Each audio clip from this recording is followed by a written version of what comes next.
Welcome to another episode of Off the Record Podcast. Check this out, people. This has been a long time in the making. All right, a guy who I've covered for, I feel like, many eons on YouTube. A guy who, you know, they always say don't judge a book by its cover, but God damn it, I judged this guy by the cover. You know what I mean? There was something about him. If you guys know my history, going all the way back to the war in Chirac, when I was covering some of the places with the biggest demons and the biggest problematic people, from covering D.C., Baltimore, from covering Chicago, from covering, I mean, even now, Jacksonville, there's a couple of guys, they just always stood out. This guy is one of those people. And I remember, I might have, and I don't know if he's going to be mad at me, so I'm saying this now. This is my disclaimer before you get on my ass. I remember I said, this nigga looked like because everything, he looked like whatever they said about him is true. If you guys don't know what I'm talking about, man, we have Fat Trel in the building. My boy, my guy. First time we ever met, man. First time we ever linked in person, man. How long was it? Okay, something dropped. Cool. When's the first time? In the room. Spirits is in the room, man. Hey, you brought him. Hey, me. Spirits is in the room. You brought. Hey, let me ask you a question. When's the first time you ever, like, I came on your radar?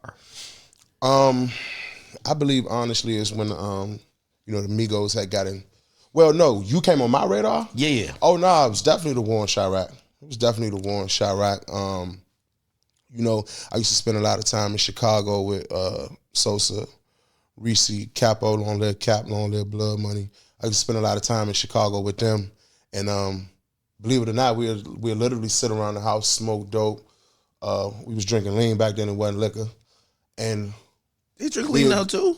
Huh? I think they drink lean now too. I think the prices went up. No. A lot of us, we done got off that lean shit for real. You know, a lot of us drink liquor now. You know, we put the lean behind us. Oh, that's good.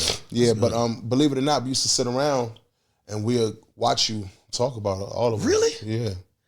Yo, I was so shocked, and I'm still shocked to this day, because when I stopped doing the war in Chirac, I remember Sosa hit me up, and he said the funniest thing. He said, so why your pussy ass stop doing that? And I was just like, yo, you don't see they trying to say I'm responsible for everything. And he's like, man, that shit was, he said, stop being a goofy. That shit was good as hell. Yeah. And I was like, wait, I would think that he and the people who I would cover, because I remember, and by the way, he just told me before we got on here, I remember I was having these colorful descriptions to try to capture people's attention. So I had nicknames for people. I remember I said, when covering you, I'm like, yo, this guy looks like a mix between, what did I say? I can't remember. Chewbacca and Precious. Oh my God. A demonic Chewbacca mixed with a little bit of Precious. My God. And my whole city cried laughing when you said that. Yo, man. And honestly, when I was doing them videos, I was thinking, yo, it's people like me watching them. The guys who I'm talking about, they're never gonna see this shit. Yeah. So it kind of blows my mind even now. I'm like, yo, oh shit, y'all were watching it like. Nah, because it was garnering so much attention and so much, like people was putting it in our face. Yo, you gotta go see what this dude is saying about y'all. He's hilarious, but at the same time, it's a lot of things happen in a lot of positive ways. A lot of things happen in a lot of negative ways too. Sure. Hey, okay, so I'm so happy to get you here. We have to get the official story, right? Okay. Because when I was doing my coverage, especially for a lot of these inner city communities, right, I was going off a lot of perception. Like even with you, I'm gonna be honest with you. When I looked at you, I just seen a killer. It was your demeanor, your look. It was your eyes. It was just something just empty there. I was just like, yo, this is a guy that if it was 10 o'clock, street lights is on, and I'm walking down the street to go home and I see this guy, I'm either crossing the street or I'm turning back. You get what I'm saying? Absolutely. So let's start really early. Okay. Just tell me what it was like growing up. Well, I grew up in Washington, D.C., in the northeast section of Washington, D.C. I think I saw my first dead body, second grade. One of the dudes, a Jamaican dude, sold a lot of weed in the community, but he also helped the single moms out, groceries, walk your groceries to the building. get the kids dollars when the ice cream truck came, small shit like that. They killed him one morning, and one morning my mother got us up to walk us to school, and they had stripped him ass naked. He was laid out on the garbage bags outside the dumpster. And that was my first dead body I seen. He had a bunch of bullet holes in him. He was ass naked, no socks, no shoes, no clothes at all. How'd you run into him? He was laid out on it. So, we got to walk past the garbage can to leave out our neighborhood to walk to school. So they left him on top of the trash bags outside of instead of throwing them in the garbage can, they just threw him outside of the garbage can, outside of the dumpster on the trash bags. And I remember my mother was taken aback by that because my mother ain't grow up in the city, excuse me. My mother grew up in the South, so when she seen her, I imagine that was her first dead body she seen too. So she was like, yo, they just leaving niggas dead out on the street like this. And, we seen him. She still had to walk us to school. And she was taken aback too because he was a good dude in the community. Like I told you, he helped us out, gave us dollars when the ice cream truck came, helped with groceries, book bags, little shit like that. He probably was fucking a lot of little bitches in the neighborhood too. You know what I'm saying? Because he had that paper. But they killed him. So that was just a testament to how I grew up. I saw my first dead body, 2nd grade. I saw an open air drug market of cocaine and crack being sold, PCP, marijuana, ecstasy pills being sold outside of my building 24 hours a day. I never seen too many of my neighborhood hustlers in my neighborhood. I never seen too many of them sleep. They hustle 24 hours a day, dice games, and of course shootouts, murders. By the way, and I feel like this is almost a backhanded compliment, but I probably had a fucked up perception of you too. Yeah. You could explain yourself pretty well, brother. Yeah. Like for whatever reason, I always thought of like the rappers in the era of just like being so super leaned out, like even a conversation that we're having now would just be futile because they just wouldn't be. Just even have the depth to, and I don't know if it's because you're older now, but let's go back though. So I think DC is an interesting place. And I think a lot of people know about New York, right? And what New York is known for. We know notable figures, whether it's, people who might just been in the streets or rappers, and they kind of have a gist of New York. Same with Chicago a bit. Right. DC is interesting because I think people have a limited scope of what even the street life in DC is, right? So like, even me, like when I think about DC, I'm like, well, I've known some hustlers supposedly was out there, but I don't know how that system worked. And we've heard about like some real niggas, like, or people who was getting it in, like Wayne Perry, right? Yeah. And we heard Alpo went out there. Yeah. But you explained the dynamic that this guy who had got shot up, right? Yeah. He was a guy who was around, look like he's getting money however he's getting it. Mm-hmm. How does DC usually work when you're a kid growing up, like having that close proximity to the street? Are there hustlers around? Are there drug dealers? Or is it just like a lot of violence? Yeah, so first and foremost, DC is not a state. That's first of all. It's 50 states in the United States of America. DC is not one of them. We are the capital of the United States, but we're not a state. That's why all of our inmates, we don't have a state prison. They tore down our state prison in the early 90s. That was Lorden Prison. So any charge you catch in Washington, D.C. is automatically a federal charge. That's why all our inmates go to the feds. That's why you hear a lot of dudes say D.C. run the feds because we the deepest out any federal compound because we don't have a state prison. So any charge we catch, it's automatically a federal charge. So that's first and foremost. Second off, we don't have Bloods, Crips, Vice Lords, GDs, BDs, any other gang you could think of. We don't have none of that. We got street corners. If you grew up on East Street, you from East Street. You grew up on 3500, you from on 35th Street, you from 3500. You from Trinidad, you from certain quarters, whatever hood, whatever your street sign say where you live at, that's what you represent. And I don't mean to cut you off, but just for a little bit of clarity, because shit, like, Leaf, what was it? When we went to, I had to go get a passport. And the only place I could go, I had to go to D.C. to go get it, right? Mm-hmm. And I don't go to D.C. that much, but when I went to D.C., I seen monuments, at least wherever the map took me, right? Yeah. And I'm like, how, like when people think about the capital of the United States, what you're talking about is a place that also has a bunch of hoods and, you know what I mean?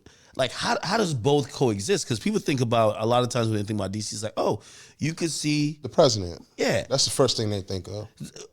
How does it even become a place where you have these inner city neighborhoods where people are, you know, either committing crime or maybe feel like, we got to sell drugs to get by? Like, how does that happen? Man, look, whether you believe it or not, right? You know, my mother moved to DC in '94, right? When you look back, first of all, the White House is, if I walked to my hood from the White House, I could get to my hood walking in maybe 30, 45 minutes. Really? If I drove from the White House to my hood, I could get to my hood in 10 minutes from the White House. So that's how far the White House is from the trenches. You know what I'm saying? I never grew up admirizing the I don't even know if that was the right word, but admirizing the Redskins or the Washington Wizards. In DC, like you admirize the hustlers on the corner. You know what I'm saying? Go-go, the genre music of go-go ran the city back then. So if you was a get money nigga, you got some money and got fly and went to the go-go on the weekend. Maybe they might have had a celebrity artist there, you know, once in a very while, but go-go ran the town. And the streets really run DC. But I will say this, we got the most different polices in our city than any city in America. We got MPD, which is regular DC. We got United States Police. We got the FBI. We got Capitol Police. We got Park Police. Because we the capital of the United States, we got so many different kind of polices in our city. So you would think it's the safest place then? You would think it's a super safe place, but just do your research. As my homie Reese would say, do your research. You know what I'm saying? It's one of the most violent cities in America. Yeah. You know, that's so interesting because that's one of the places, and I remember, you know, through all the stories I was covering, I was like, I kept hearing that people were going to DC and it would be some people from some places that super official, but like when they go to DC, they bump into a whole nother, and I'm like, that's kind of interesting. Mm-hmm. So you growing up, you see your, you know, because I want to take you off that story. So you see your first dead body at fucking second grade. However old we is in second grade. I remember my teacher was Miss Esdale. I was in the second grade when I saw my first dead body for sure. Okay. How does that, you know, and now you're realizing the environment you're in. What kind of happens then? Did you grow up in, you know, living in a comfortable, you know, household, nice neighborhood? What was it? Nah, I grew up in the Pinnacles, man. You know what I'm saying? I tell people all the time, you know how you could type in an address on your GPS and now the GPS will show you a visual of that neighborhood. Like, if you're going to see a broad, you type the address in, it'll show you a sky view. You could look around the neighborhood and see what kind of, you know what I'm saying? I tell people all the time, Google my hood, 1513 Benning Road, Northeast Washington, D.C. That's where I grew up at. That's the bricks. That's the Pinnacles. That's the trenches. You know what I'm saying? And that's what molded me to be the man I am today. Everything that I saw, everything I witnessed and I went through, you know what I'm saying, is DC for sure. When you were growing up, did you think that you were growing up in the trenches, or you were just like, oh, this is kind of normal, like how everybody's living? Nah. Okay, so I saw my first dead body. Boom, I'm in the second grade. You know, I don't think nothing of it. Like, wow, like maybe dude got killed. Okay, boom, I know he got killed. I see the bullet holes in him. I don't think nothing of it, right? But that's crazy that you got to process death at the second grade. Right, yeah. Murder, not death, murder. Because people die all the time. Murder is when somebody intentionally kills somebody. You know what I'm saying? So I'm seeing that at a young age, number one. Number two, I remember my mother had a boyfriend. His name was Monroe. He was real good at football. Fly dude, one of the flyest dudes in the neighborhood. And Monroe was a good dude, well-mannered, dressed well. You know what I'm saying? Had manners, real respectful. Yes, ma'am, how you doing today? Good morning, miss. How you doing, sir? Excuse me, sir. You know what I'm saying? We idolize dudes like that because real gangsters have manners. And Monroe got killed. You know what I'm saying? And when I seen how hurt my mother was, but two, the community was in an uproar, like, man, somebody killed Monroe. Like, man, what's up? You know what I'm saying? Like, man, we got to go see about that. It was like, okay, Now we in a city where anybody could get it because the Jamaican dude was a good dude too. Community loved him. Monroe, good nigga. Community loved him. OG Terry, I remember when Terry first got killed. Everybody loved Terry. Great smile, white teeth, funny dude. The neighborhood loved him, but he was getting killed. So I seen a lot of dudes getting killed, you know what I'm saying? And then, of course, not to fast forward so much, but like when I turned 15, my first friend, neighborhood friend, got killed from some beef that we had as teenagers. And that's just a testament to how early and how often war is in Washington, D.C. War is, unfortunately, one of the main things that's on the average Washingtonian's mind when he wake up. Well, now, we don't have to get specific into either that or really even anything, but like, where would beef kind of rise from? Is it, you want me to be honest? Yeah. Majority of the time, you guys are not in gangs, right? You want me to be honest? Majority of the time, whether niggas want to keep it real or not, bitches. Really? It really stemmed from bitches. You know what I'm saying? But it's also like, you know what I'm saying? Okay, look, take my hood for example, right? Now I told you, go-go kind of ran our area for a minute. Back in the day, it wasn't cool to rap or sing. It wasn't cool to be a rapper if you was from DC. It was cool to be in a go-go band. If you wasn't in a go-go band, you was kind of sort of considered a lame. You feel me? If you wasn't straight hustling and getting money. So when you go see these go-go bands, right? Like my hood, I'm from East Street. They call us the East Street Bangers. So when we go see a go-go band, we in there 30, 40 deep. The go-go band yelling out. But it's not a gang. Nah, it's not a gang, but this is our neighborhood. We from East Street. Yeah, okay. So we call ourselves the East Street Bangers. You know what I'm saying? For example, these dudes, they from 17th Street, but in the go-go, they call their hood 17th and Compton. Southwest, you had a hood called 106 and Park. Before I even heard of 106 and Park, the real show, really? We had a hood in DC called 106 and Park. So you know, people play around with their street names and you know what I'm saying, 21st in Vietnam, 17th in Compton. You know what I'm saying? Which, by the way, if you think about, just how I think humans are bred, is like you're going to organize or you're going to be hanging with people in your proximity, especially if you have the same interests, you're from the same place. Absolutely. I get that. Yeah, cool. And then you get out of school, it's natural that y'all gonna play basketball together, play tag, play throwback football together. You're gonna do that with each other. So y'all eventually become a group of friends who come from where? East Street. So y'all the East Street Bangers. You know what I'm saying? And you gotta rep that. When you go to school, you gotta rep that. They go to East Street boys. They go to Southeast boys. They go to Surgeon Quarter boys. They go to 10th Street boys. You know what I'm saying? How were you in school? Did you ever run into issues where people were, either trying to pick on you or how is that dynamic? Because now you're witnessing a lot and you're realizing, obviously, you see, I'm trying to put myself in your shoes, but absolutely, I'll be fucked up at second grade to see some shit you did, right? Yeah. So now you experiencing that, are you kind of getting that little bit of a hardened exterior, a little bit like, yo, okay, I see how shit is. I got to just make sure I'm not that person that's there, respectfully. Yeah, for sure. See, me personally, I grew up a little bit different because I had these bright green hazel eyes in my face. You feel me? So a lot of people used to look at me, oh, that's a little pretty eye boy right there, man. And the bitches was on a nigga, so niggas used to be like, man, those weren't contacts? Nah, man, these my real eyes, man. I was born with these eyes, man.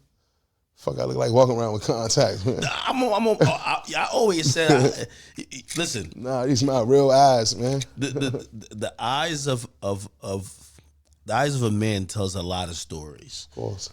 You could see a lot of pain sometimes. You could see war stories, and sometimes you could even see trauma. Of course. And I never met you from a can of pain, but every time I looked at you, I said, this guy's seen some shit. Absolutely. Seen some shit. And from what he's seen, I know he's in this for survival. Absolutely. I don't know if he killed somebody, but I know he probably would if he needed to. This nigga that's crazy, man. That's what I said. Academics is crazy, man. I'm being honest. Yeah, I feel you. But yeah, no, okay, all right. So you're in school, and I kind of got a lot of hate because my eyes was a different color. Like, you didn't see too many dark-skinned dudes with my type of eyes. So Of course, dudes would try to pick on me about that shit, and then I always was.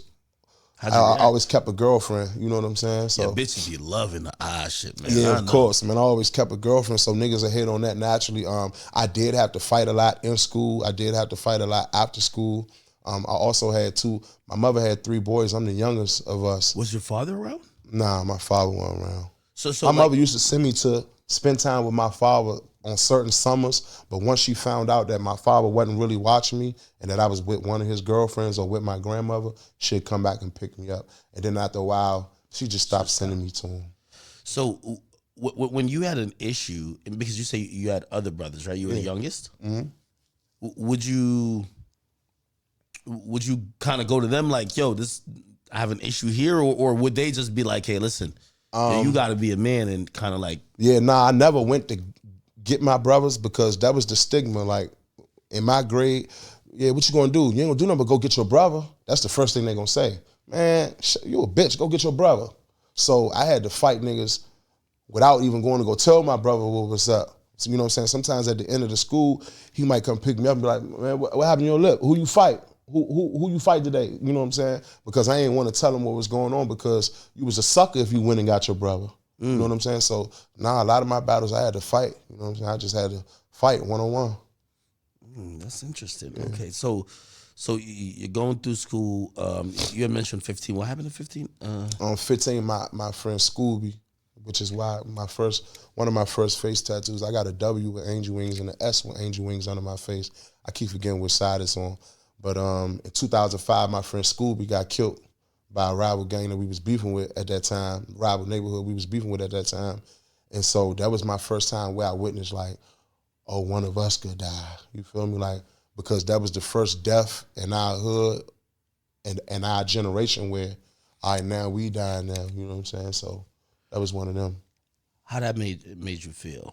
It just made me be aware. It made me be more on my toes. And I definitely felt like that I was a grown man now, that I needed my own pistol, and that, it's up. Like once they killed Scooby, our whole hood was in an uproar. So that transpired into a whole big something else within itself.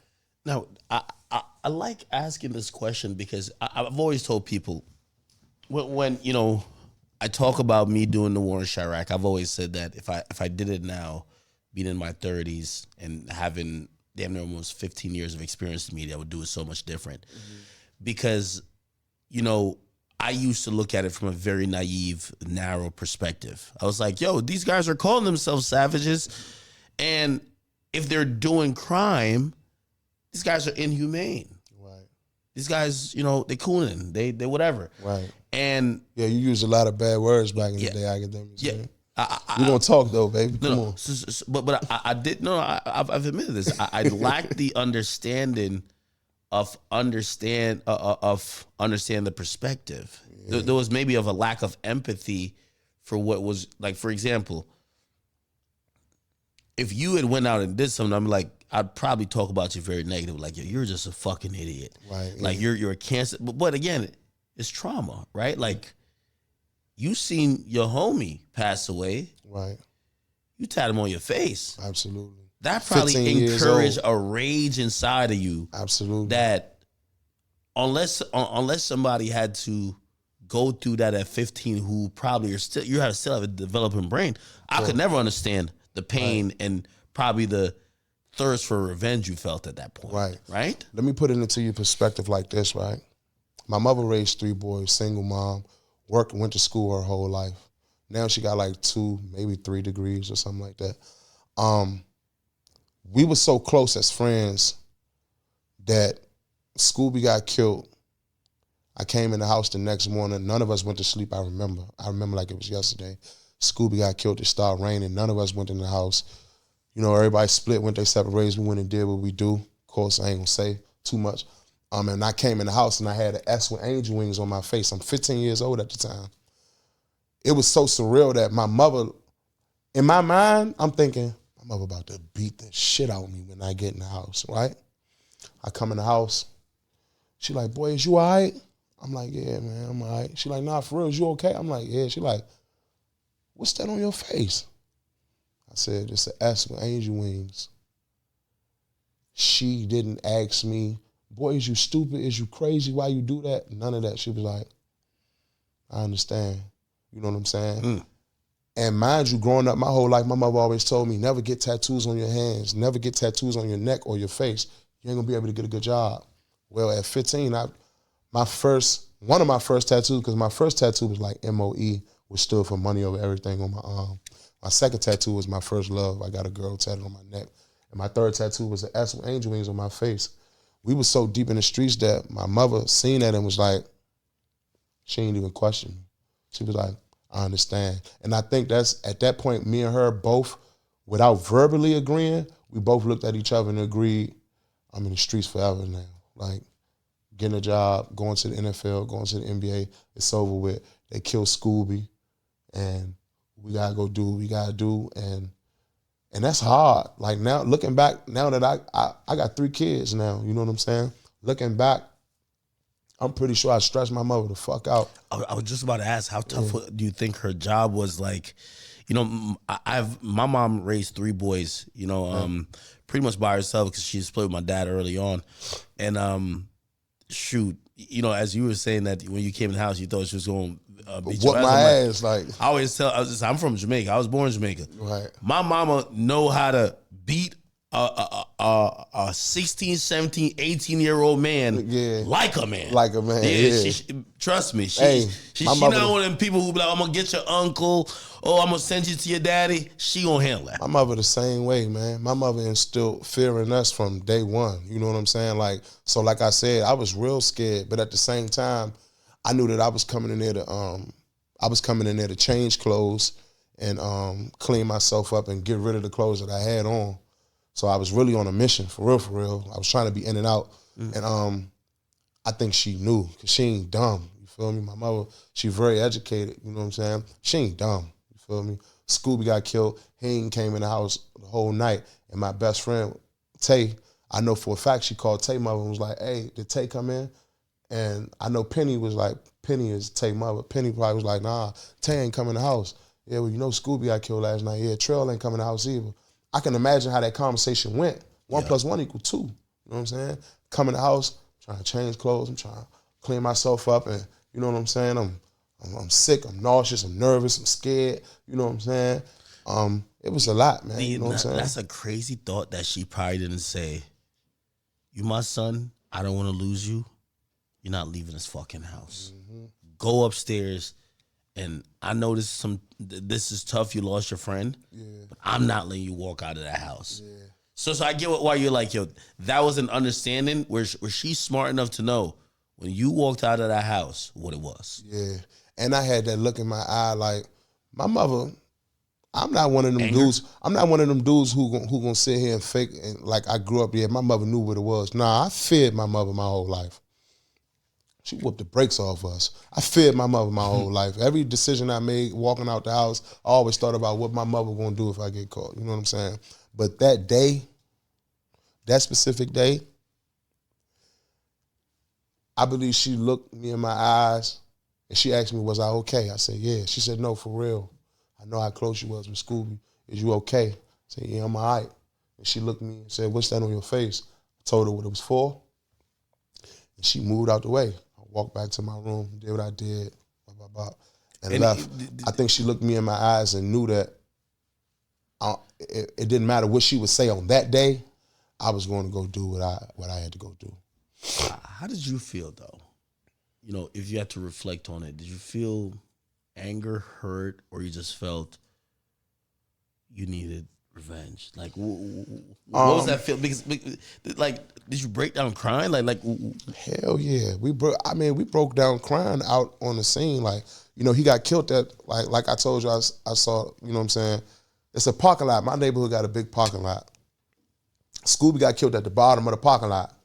He was sitting in the stolen car smoking. I think he was with a female, and they pulled up, shot him with a pump. You know what I'm saying? Shot him in the head, killed him. When you see that, you feel me? We in what, 7th grade, I believe, maybe 8th. So you went to the scene and you seen. Yeah, like you hit so boom, you hit a gunshot. You hear the car alarms going off. Well, that's the first thing that go off after you hit shot. Car alarms go off. Now we trying to Everybody checking on everybody. Who got hit? You got hit? You got hit? Nah, who got hit? What's such and such at? I don't know. Scooby down at the bottom of the parking lot. He in a UU smoking with the bitch. UU is a stolen car. He in a UU smoking with a bitch. Go check on Scooby. I bet. We run down there. You can hear the girl screaming. It's Scooby. Go right there. It's Scooby. You hear me? They just killed Scooby. So, first of all, you see that. Then, that's when everybody get to call 911. Get him out of the car. Don't touch him. Everybody got their, you know what I'm saying? And that's, but yeah, we saw it. Yeah, you seen it up close and personal, for sure. Wow. So, that grief of y'all breaking down, like, what the fuck, turns almost into rage. Absolutely. Wow. Because you get to ask the girl, what you see? I saw what kind of car it was, what color. It was a white. Now they do be riding in the, start doing your math. Then everybody just start making decisions. What y'all gonna do? We gonna sit around here and cry? You know what I'm saying? Or we gonna go, what's up? Put your boots on. Lace them up. And if you don't lace them up, then you realize the decision that you're making right then and there amongst your friends, because we didn't all grew up, like I said, second, third, fourth. Yeah. We didn't all grew up. So when you make a decision to not participate, you know you clearly made a decision to not even want to hang around this area no more. It's like Boys in the Hood. Absolutely. It's like Boys in the Hood. Absolutely. Yeah. You know what I'm saying?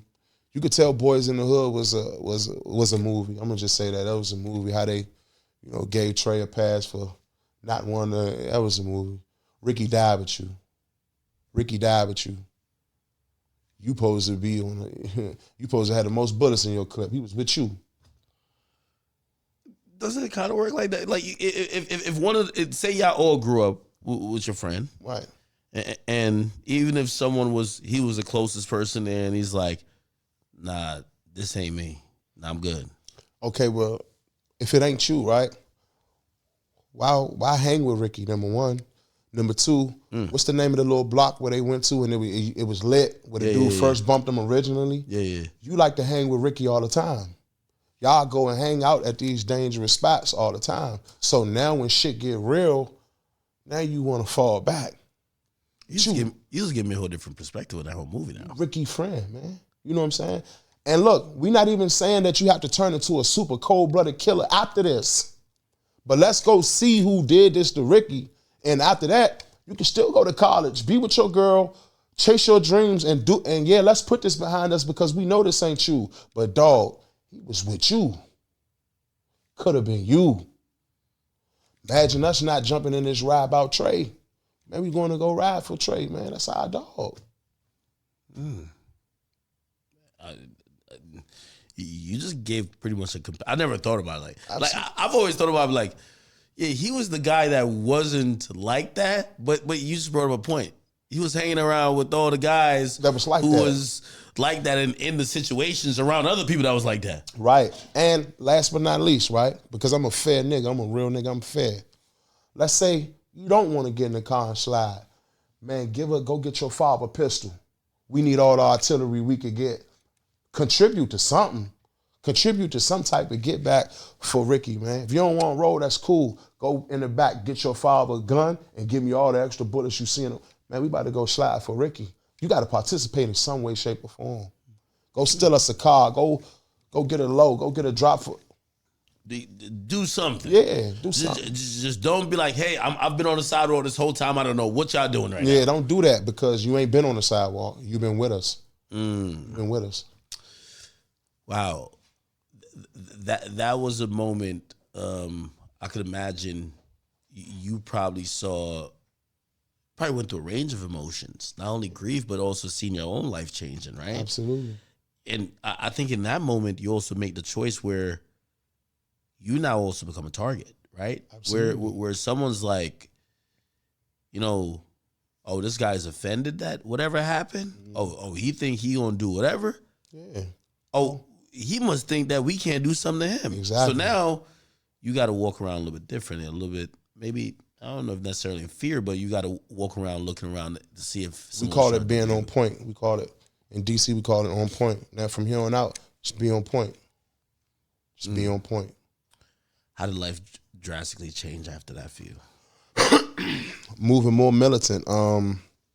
We no longer catching the bus no more by ourselves, because you got to think, this is back in the day where we called the bus and the train everywhere. All right, well, now we ain't catching the bus or the train no more unless we 5 deep. If we do leave the neighborhood, there need to be at least one pistol with us, because I ain't going to sit here and fake like we had super big, wild, heavy artillery when we was 14, 15, 16. It probably used to have been 7 niggas on 2 guns back then. You know what I'm saying? So now we more militant minded. We moving more on point. We not going to every go-go no more. We not going to go see every bitch in every neighborhood no more, because we East Street bangers now, and you know, people know our face now. Our MySpace page is growing. Like, motherfuckers know who we is. You feel me? So you got to move different. What about the elders? Because a lot of times when we talk about this, and I know this is about Chicago, there wasn't a lot of maybe older people who were seeing a situation starting to devolve into maybe continual violence, right? Where it's like, you know, not to bring it to something else, but like, imagine even thinking about, even though it's not kids necessarily either, but think about like Memphis. The passing of Dolph created a whole wave of violence. Yeah. A lot of times, and again, I'll also say this about me doing the war in Iraq. I used to think of things as, okay, it ended there, right? Not that, well, you know that younger cousin, that younger brother who looked up to that was his hero. Yeah. He watched his brother take his last breath. Absolutely. He'll never be okay again. Absolutely. And he feels like if he doesn't do something, so now when you criticize him about doing something, his life was already changed before he did what he did, by him witnessing that. Was there any like older people, or, you know, I don't want to say necessarily OGs, that might have like started to see like, yo, let's see if we could, you know, get this at least neutralized. You can't get it fixed at that point, but I'm gonna be honest, man, not in my city, in Washington, D.C. I'm gonna tell you how I go, and this is unfortunate, right? But I gotta keep it 100 with you, man. Never may know when I get to sit down with Ak again, man. When that shit happened, first of all, shootouts bring police, detectives, crime scene, yellow tape, all this shit, right? So the older dudes around our way who hustling, like, look, man, I don't know what the fuck y'all done did at the go-go, or, you know, who girl y'all fighting over, whatever, man. I need it, man. Y'all gotta handle that shit, because we ain't about to keep having them niggas pull around here, had the police all up and down the block. They fucking up the money. You know what I'm saying? Man, Shawty, y'all need to go out and handle that shit. You hear me? That's what our old heads was on. Man, Shawty, y'all need to go handle that shit. What y'all gonna do? Y'all sitting around here crying and going over memories, and he dead. Y'all got the information. What you gonna do? Unfortunately, I'm gonna keep it real. That's just how it go in the hood. What y'all gonna do? And the real good old heads might pull a good 1 or 2 young niggas up and be like, look, I got this. Take this. Do what you do. You know what I'm saying? That's how it go in the hood. That's how it go in the hood. Keeping it 100. That's how it go. You might have one good dude who was like Sharif off Innocent Society. You might have one Sharif in the neighborhood. I ain't gonna lie. Yeah. You might have one, maybe 2 Sharifs in the neighborhood. But for the most part, it's, man, what y'all gonna do? Yeah, they played with y'all. You 15, 16 years old. Now is the time for you to set the record straight from here on out. What you about to do? And that's how it was. Okay. So this is coming off you being 15. Yeah. I could imagine a whole bunch of stuff happened. Stuff that, you know, is probably only between you and God at that Absolutely. point. How does the music enter into this? Okay. Well, first and foremost, I always was into music. Always pulled the pots and pans out from under the kitchen sink and beat on the pots and drums. You feel me? You went to church? Yeah, when my mother did take us to church, I used to like to sit beside the drummer. Really? Yeah. I used to play drums and the piano. Got it from church. And anytime I hear someone with drums or they used to play piano early, that's at church. Right, yeah. My mother gave me like 2 drum lessons, and then I don't know what happened. I just stopped going to the drum lessons, but I did want to learn how to play the drums. I forgot what the fuck was. Yeah, so we're talking about how do we get into music from? Oh, okay. So first and foremost, I always loved music. You feel me? Boom, 3rd grade.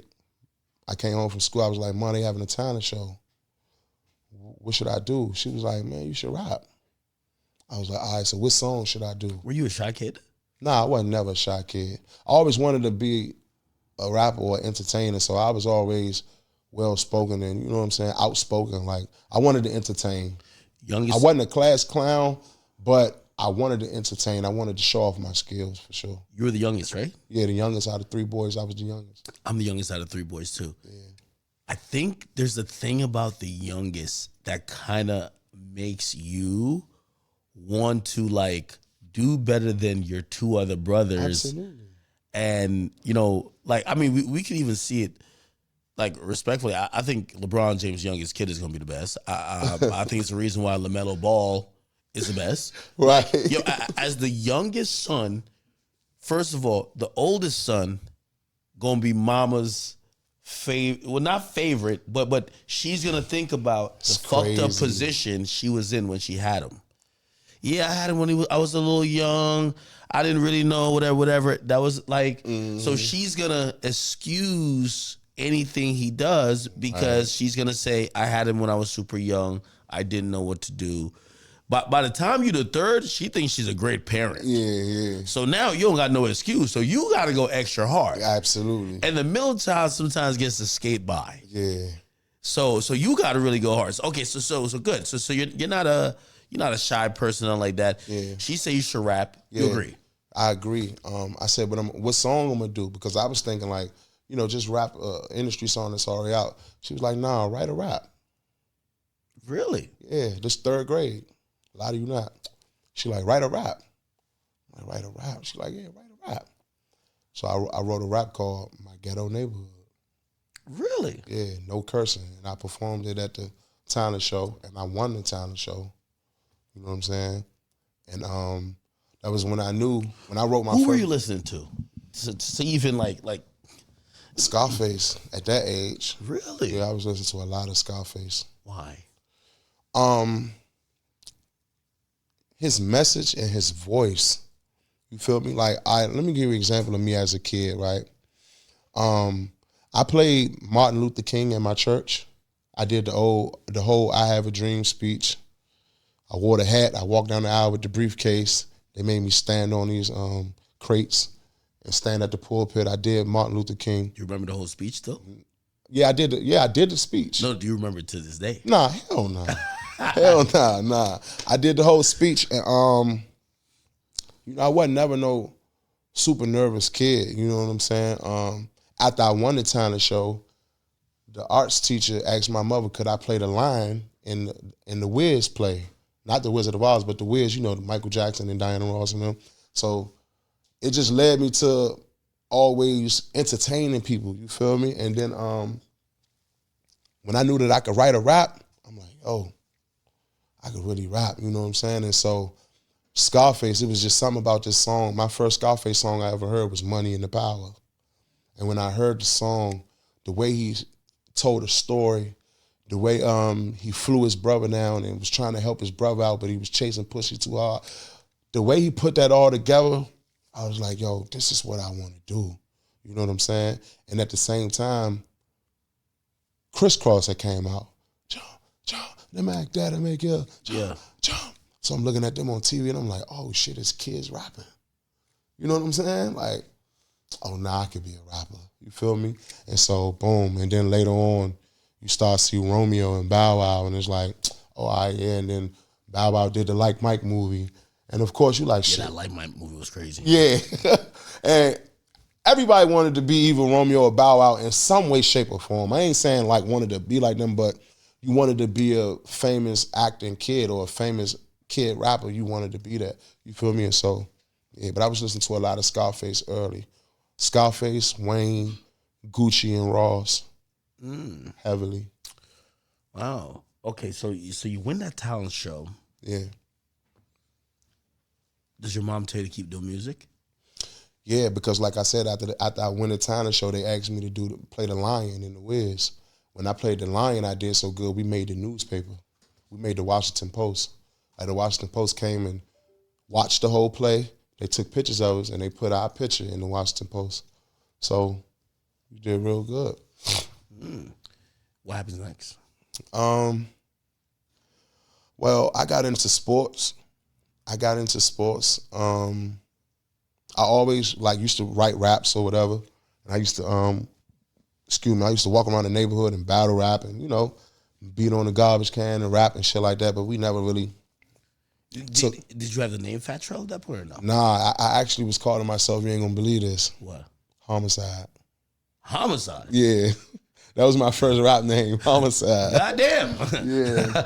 I used to call myself Homicide. All my cousins and shit used to be like, bro, you're not going. Yeah, that's not the one to make it. Yeah, you're not going to make it. Yo, introducing the newest rapper who's coming on SNL, Homicide. Yeah, I call myself Homicide, but I always wanted to be a rapper, man, for real. And so, boom.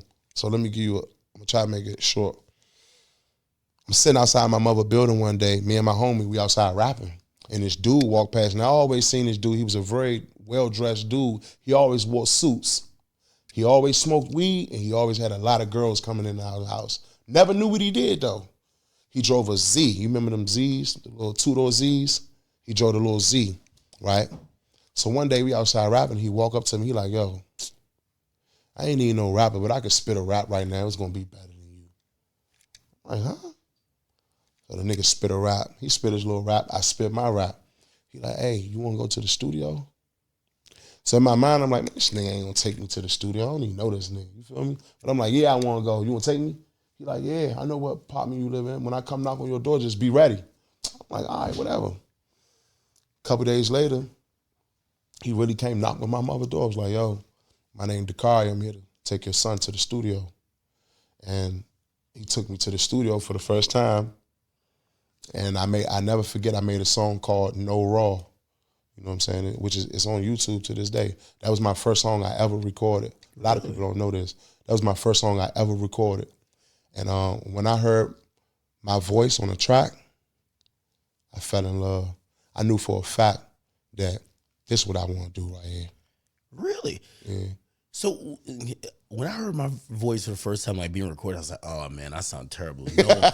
So you already knew, you kind of had something there. Yeah, because I was, I was like 15 at the time. So I was, of course, when I'm rapping, I'm trying to make myself sound older, but I'm also trying to find my Washington D.C. swag. I don't want to sound like a New Yorker, but I don't want to sound like I'm from the South either. I want to sound like a Washingtonian. So I was trying to find my voice, but I also trying to sound older at the same time. And when I heard myself on the record, take it out the jar, divide them into fours, bag them real fat, burn the bag, no raw, can't forget my strap, pack of cigarettes, grab my phone, tell them bitches call, don't text. Once I heard that, I'm like, oh yeah, I'm about to be a rapper. Fuck everything, I want to rap. I quit football, basketball, everything, and I dropped out of school too, I ain't gonna lie, I dropped out of school. I was just hustling and rapping.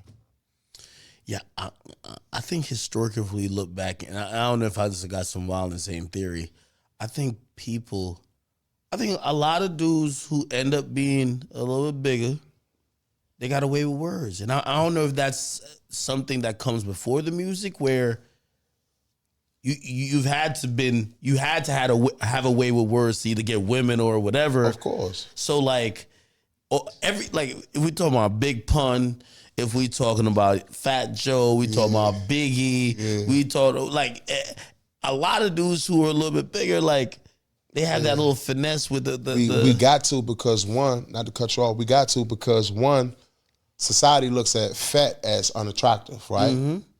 So I gotta put a little bit of extra sauce on it, because I need you to believe that there is no greater human than the fat human. That's number one. You know what I'm saying? And then you gotta want to be a dude that the bitches want to be around, and so you get to develop certain traits and certain skills to become a smooth, fat, fly nigga. Now, if you notice in my raps, I always call myself fat and ugly, a fat and ugly, dirty motherfucker. I always call myself fat and ugly. So I never claimed to be a cute nigga. Man, I'm pretty, I'm handsome. That was never my swag. Man, I'm fat and ugly, I'm dirty. What's up? It don't matter, I'm getting A little money. self-deprecating, Yeah. Like, so I always had to add a little bit of gift of game to my shit because I had to put a little bit of extra sauce on my shit. I was a fat nigga, you know what I'm saying? I think that's the same thing Drewski be doing. Drewski know what the hell he be doing, man. I'm telling you. Okay, cool. So wait, when did you change your name from Homicide to Fat Trel? I've been changed my name from Homicide to Fat Trel. Homicide just seems kind of harsh. Yeah, Homicide. But you gotta think, when I was calling that would myself, probably be the hardest name, though. Homicide? look, when I was calling myself Homicide, I was strictly on battle rap time. You know what I'm saying? When I first saw the okay, all right. Yeah. Homicide and battle. Okay. Yeah, when I first saw the I thought you were like rapping about killing niggas in the hood. Nah. When I first saw the Cassidy versus Freeway battle, I thought, I bet I'm gonna be a battle rapper. You know what I'm saying? My battle rap name gonna be Homicide, nigga. Because when you step in with me, I'm gonna kill you off the break. That's what the name stemmed from. You know what I'm saying? So, but my cousin, I think my cousin might have been the first person. My cousin, it's crazy. He played the keyboard in church. My cousin Tremaine, he was like, man, you can't call yourself Homicide, man. You know what I'm saying? He was like, man, just think of another name. And I kept telling him, I'm like, man, well, I don't want another name because I ain't no gimmick. You know what I'm saying? I'm me. What I'm about to rap about is me. I'm not about to give you some big $1 million story that I ain't never did. So I said, fuck it, I'm just be myself. They already called me Fats around my way. Fats, or Trel, Fat Boy, Fat Ugly. Come here, Fats. So I said, fuck it, I'm gonna just call myself Fat Trel. And my real name is Martrell, so. Yeah. When do you realize you're getting some, like, what you're doing is starting to bubble up bigger than you probably even thought it would, or it's starting to hit the radar for other people you didn't think? Okay, cool. I'm gonna put it into perspective for you. I told you I dropped out of school. I'm in the 8th grade, right? I drop out. My mother said, look, this the last chance I'm gonna give you. I'm gonna put you in Job Corps. Pretty sure you heard of Job Corps. Yeah. She like, I'm gonna put you in Job Corps. This your last chance. If you don't make it here, you getting the fuck out of my house. You can do whatever the fuck you want to do, right? So I'm going to Job Corps, but I'm sneaking off campus to go record. When I come back on campus, I'm playing my CD in my dorm room. At that time, I believe it was like 6 beds to a room, probably like 30 rooms in a dorm. So I'd be in my dorm room playing my demo that I just recorded. And you know, my friends, they'll watch out for me. You know what I'm saying? When I sneak off campus, my friends will look out for me, like, watch my back so I don't get caught type shit. So when I come back, they be like, yo, let us hear what you did. So I'm playing my CD. And then one dude, I never forget, okay, Job Corps, the age is just from 16 to 25. So you can live on the campus with 16-year-olds all the way up to 25-year-olds. This one dude from Philly, he didn't live in my dorm or nothing. He came down to my dorm and was like, let me burn a copy of your demo. I'm trying to play that shit for our dorm.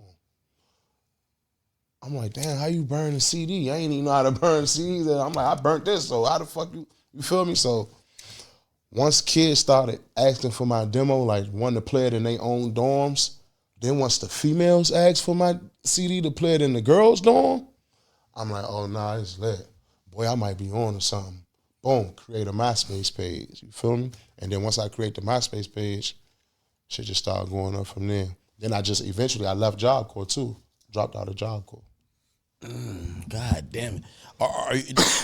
Are you noticing, when does the idea or the thought of like fame, because, you know, when you get to that lightning hot energy and you're still in your local hometown, you see people start treating you like you're an alien. Absolutely. When does that happen, and how do you deal with that? I think it's when I first started going to this open mic called Club Pure. Club Pure was uptown. It was on U Street. And mind you, I'm a teenager, so my manager sneaking me into this club, right? It's all grown adults in here. It's grown men, grown women in here, and everybody displaying their talents. Well, I'm the best rapper in the room. You know what I'm saying? And I don't even supposed to be in here. I'm 16. You know what I'm saying? More and more people start coming every Monday. Every Monday, more and more people start coming. And then I'm getting more friend requests on MySpace. You feel me? This back in the MySpace days, before Twitter. This is MySpace. I'm getting more friend requests on MySpace. Then my manager was like, yo, you gotta make a Facebook page. I'm like, all right, bet, let's make one. We make a Facebook page. Back then, you could only have 5,000 friends on Facebook, right? Yeah. I maxed out my friends on my first Facebook page. Oh, yeah, I remember that. Yeah. Wait, I still think it's like that. Yeah. No, you know you live when you got multiple Facebook. Yeah. So I made my first Facebook page, max out the friends, 5,000. He like, yo, we got to make another Facebook page. I'm like, all right, bet. So we created a second Facebook page, and now I'm starting to click on other people's MySpace pages, and now they're using my songs on their MySpace page. Oh, that was the era. Yeah. You know what I'm saying? So when they start doing that, I'm like, oh, shit. What was the singular moment? Like, I always remember this one moment for me, and that was right when I was about to get on Everyday Struggle. I remember, like, walking in the mall, and, like, I don't think people really recognized me, but I knew that was the moment. I said, yo, I'm never going to just be able to walk in here alone and never be bothered. Right. I felt like I was just like everybody else. Yeah. And that was the moment. When was the moment where you like, I don't know, went to a club or went outside and you're like... if I'm being honest, no funny shit, if I'm being 100% honest, I think it was when Wale came to that open mic to see me perform. Really? Because he came to see me perform. So when he did that, I'm like, oh, I got Wale in this bitch. Oh, it's up. It's over after It's that. over with. Jeez. All he got, he don't have no choice but to ask me to get on the song with him. You know what I'm saying? And once I seen Wale, because first of all, that's a place where you wouldn't catch Wale. That's first of all. They wouldn't book Wale. I don't think Wale would take the booking. You know what I'm saying? He just... Why not? It's an open mic. Like he's a poetic... Because the area that this open mic is in. Oh, it's one of them type of areas. It's uptown. It's in the trenches. You know what I'm saying? Okay, it's on U Street. Sure, it's U Street. And, you know, but you got to look at U Street, how people in New Orleans look at that... what's that place in New Orleans where it be super lit? But you can get your ass smoked on Bourbon Street. You know what I'm saying? Okay, so that's how, that wasn't a place where a nigga like Wale would be. You feel what I'm saying? And so I knew I was blowing up when Wale came, and my manager was like, yo, look, I'm going to keep it real with you. Wale, he coming in here to watch you perform. He going to do a little, this, people probably don't know this, but I'm going to keep it real. They like, yo, people don't know this. He going to do a little fake talent show, and he going to pick a winner, but he really picking you. Like, you know what I'm saying? So just go with it, blah, blah, blah, but he coming. So that inflated my ego. Like, wow, he throwing a whole fake event just to pick me because the winner of the contest get a free verse and video from Wale. Oh, shit. Yeah. How was that relationship? Because Wale is kind of known, at least how, you know, mainstream hip-hop looks at him like, yo, he's a DC guy. Right? Mm-hmm. But then obviously there was like criticisms a little bit where people were like, well, he's not, like, he doesn't represent all DC. Yeah, like real Washington. He's like a certain type of DC. Real Washingtonians, right? We got this complex in our city where if you're really not from Washington, D.C., a nigga ain't gonna really let you claim Washington, D.C. So therefore, Wale is from PG, Maryland, right? PG County, Maryland. You got some people who say he's from Moco, Maryland, Montgomery County, Maryland, whatever you want to call it, right? When a dude from Maryland go out of town, let's say New York, Texas, Houston, and they ask him where he from, he gonna be like, man, I'm from D.C. But when he go home, technically he live in Largo, Landover, Maryland. But oh, that's how it's like? Yeah, but when he out of town, he gonna say, I'm from D.C. I ain't gonna lie, they do that. Well, I kind of do that. Well, I be doing it with hoes. So some suckers, they be like, yo, where am I flying to? I'm not telling them New Jersey. New York City. Right. New York City, they be like, yo, where? Manhattan, Times Square. Yeah. Like, they don't know how to tell you nothing else. Like, oh, shit, I'm going to where we absolutely. Okay. So right. that's so now we get a dynamic. So DC is like that central spot, right? That, you know, no disrespect to other places around, but sometimes a nigga, like, rather than just save his breath to explain a little bit too much, DC, bro. It's like a dude who grew up in Manhattan, but if you're out of town, he be like, man, I'm from Harlem. Oh yeah, okay. You know Yeah. I'm from Harlem. I'm from 152nd. Queens, nigga, stop playing, nigga. Yeah. No, your grandma lived there. You only go there once a year. Yeah. Nigga, I'm from Queens. Stop playing. Yeah, Okay, I yeah, get it. yeah. I get it. But this is what I love about Wale. He never claimed to be from DC. Never claimed that. He might have made a song DC chillin', but you notice the next line he say PG chillin'. PG is Prince George's County, Maryland. So he say DC chillin', PG chillin'. My name. He never claimed to be a Washingtonian because he know how serious Washingtonians take false claiming. You know what I'm saying? So, but you know, a lot of people like to give him flack or whatever. He ain't really from DC, but he is the #1 representative from our city though, for sure. So he showed you a lot of love and embraced you. And Absolutely. I don't want to jump too far in the story, but was he like maybe the liaison that kind of introduced you even to Ross? Of course, 1 + 1 = 2. Mm-hmm. Of course, I don't get my deal with Maybach without Wale. Really? 100%. Yeah. Okay. So all right. So now, and I'm probably asking you some bullshit that I've just seen just people online say in DC. Right. Did you ever feel like, because there's a point Wale's kind of on and popping. Mm-hmm. You ever feel like, well, he's not doing enough for us? Because I've heard like, you know, certain people like, oh, he could have done more. And I mean, you hear it from everywhere. Like people from Philly be like, yo, well, Meek could have done a little bit more. You hear people from like wherever, like, yo, well, he could have looked out a little bit more. Was that your experience? I know maybe not your experience, but what do you say to those people? I feel as though, #1, he only one man, #1. #2, ask yourself, who did something for Wale? You feel me?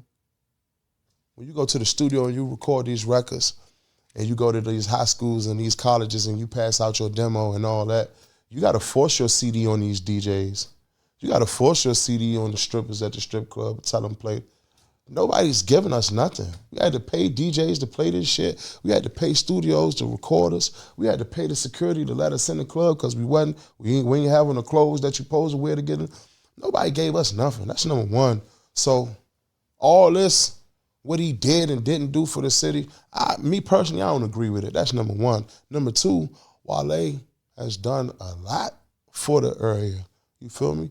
It's just people be on that, what have you done for me lately wave. I mean, yeah, you did put me on your album. But nigga, that was 6 years ago. Put me on a new album. Nah, bro. It don't work like that. One hand wash another, both hands wash the face. Yeah, no. I always looked at the Wale situation, and again, I might be wrong in this. I was like, I felt like the local support fell back off of him a little bit and kind of, you know, in most people's cases, that local support for that artist, that's the real shit. Yeah. Right? Like, again, yeah, you could make all type of jokes about Meek Mill and Diddy, but I'm pretty sure you're not going in the heart of Philly and doing that. Yeah. Right? Like, they rock with him. Yeah. Like, he's done a lot for that music scene. Of course. And, you know, whether even if people don't like him or whatever, they understand that. Right. I remember just the mainstream push about Wale was just like, oh no, like this not the representative of DC. DC is like, and I guess that's when I see a lot of people like bubbling on the radar. It's like, no, DC's like these super thugged out tough dudes, and he's not that. Right, yeah. And he never claimed to be too. But of course, just to piggyback on what you said, right? Real Washingtonians, I get it. I'm a Washingtonian, so I get it. You're gonna have a lot of Washingtonians who say, nah, Wale is not a description of Washington, D.C., and that's cool. One, he's not from Washington, D.C. Now, out-of-towners might view him as a D.C. nigga, but Wale not from D.C., he from Maryland, you know what I'm saying? So, yes, real Washingtonians would definitely not want people to judge Washington, D.C. off of what you see and what you hear from Wale. Naturally, of course. You know what I'm saying? But the love that he got for the city and the things that he's done, like working with these artists, pulling up, doing free shows on 8th Street Day and all this stuff, giving away Jordans to this school, this basketball. I mean, he done so much for the city, but, you know, everybody, listen, when you get a lot of love, you're going to have some secret hate. You're going to have some secret hate. And that's natural. That's what that's what come with life, you feel me? It might be a bitch in high school who really, really liked you, right? But she thought you was lame. But she secretly liked you, right? But then, when another bitch come along and this bitch admire you, right? Now this bitch like, oh, he really whack. He fuck with that bitch, da-da-da. But bitch. Yeah, I always have this one specific story. This is me in college. This is when like, I bought my first equipment. I'm trying to DJ for everybody. There's I got elementary shit over there. There's this one, so this girl, right? She booked me to DJ in her apartment. Mm-hmm. I got a little speaker and I got like this little thing. It's not even like a real turntable. Mm-hmm. She booked me. I think it was for like $50. Okay. And I ain't gonna lie, I killed it because I was coming with like my group of people. We always kind of gave that energy that would make the party lit. Yeah. Anyway, this is now years later. You know, I guess people are starting to like what I do because I'm now doing some stuff online. The same person, and I remember she said I could only afford $50 for you. Yeah. She see people start talking about me. She said, yo, it's no way y'all talking about that lame ass nigga Akademiks. Why that bum ass nigga like DJ for me for $50? And I was just like, I couldn't believe she was saying that because I was like, damn, I thought you would have been like, yo, damn, your dude showed me love, yo, he's a cool dude. I'm glad y'all jacking him now because I was with him early. Yeah. But yeah, I ain't gonna lie, it crushed my soul a bit because that's exactly what you're saying. It's like, right. They just come back with the hate. I'm like, oh. Niggas riding rapes and rides and all type of shit on that bitch now, man. Yeah. I gotta look up what she do. Okay, bet. Yeah. So, all right. Now, I know Wale makes. I don't want to jump too fast. And listen, I know you've had a long day, but we got to get through everything. Nah, we good. So Wale shows you some love. He is the intro to MMG, but before then, there is starting to be a scene that's popping up in DC where it's kind of an underground scene, but it has energy. Absolutely. Explain that, because also it becomes a little bit related to even Chicago, where people are looking for real niggas making real music who really like that. Absolutely. Right? Mm-hmm. And they start to identify that maybe it's not only Chicago, it's also other places. And Absolutely. Then also they start to realize that, oh, some of these real niggas over here fuck with some of these real niggas over here. Yeah. And then it starts to be a thing. Mm-hmm. Break that down and explain to me in your own way of how that was happening.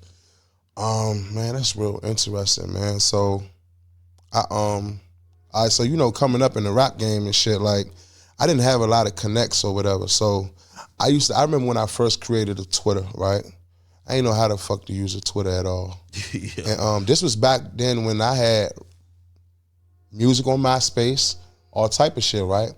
I never had a rap video, ever. So one day I'm on Twitter, I'm like, yo, I want to shoot a video. You tweeted that? Yeah, I tweeted that. And this dude tweets me back and he like, I'll shoot your video for free, I'm a cameraman. I'm like, all right, bet. So I'm smart enough to be like, I tell my manager like, yo, this dude want to shoot my video. He like, man, ask him to send you some videos he shot.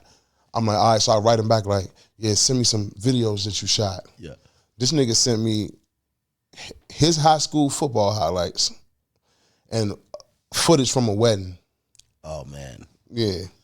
That's my homie Black, man. He's still my friend to this day. Oh, he's still out of here. We met. I was going to be like, yo, I don't know if this guy made a cut. Yeah, I met that nigga on Twitter, man, for real. This is a real true story. So, what made you say, let's try it? Whatever choice that we fucking have. We didn't have nobody. No bankroll like that. We got a nigga who's willing to shoot it for free. We got a nigga with a cameraman. And although he might not have never shot a rap video, you could tell he edited his football highlights. Because you know how before the play, the player might highlight or it might let you know who is. So it ain't just footage, it's edited footage. Oh, it was looking good. Yeah. So I'm like, okay. It wasn't a rap video though. You know what I'm saying? Well, so, you seen it. Right. So, boom, he reached out to me. He like, yo, I'm from Virginia, I go to college, and I think he was going to VCU, Virginia Commonwealth University or something like that, right? So boom, he come to shoot our video. We in the trenches. We in a hood called Social Quarters. We uptown, knee deep in the trenches, right? He pull up. He shoot the video. My first video on YouTube do 500,000 views, right? I asked this nigga, I'm like, is you buying views, bro? Tell the truth. You were in disbelief. I was in disbelief, bro. I don't know 10,000 people, let alone 500,000 people that's going to click and play and watch this video. You get what I'm saying? Yeah. So I say that to say, now that niggas looking at us on YouTube, we walk around with house arrest bracelets on and phone posits on and no shirt and no belt. And we just walk around dirty niggas on YouTube, but we rapping. But the music is good, though. Yeah. You feel me? Mind you, he go to VCU. You know what's so funny? Like, when people have seen how y'all was, we just felt like it was just authentic. We were not thinking that y'all ain't got it. Oh, yeah. They be like, oh, nah, these niggas just keeping it all bean. They just keeping it 100. They don't Nah, we was really fucked up back in the day. Like, niggas ain't had no paper. I'm talking about sharing shoes, sharing jeans. Like, damn. Hey, knock on the door. What's up? What's up, bro? Man, where them jeans you had on Monday? They right here. Yeah, let me see them.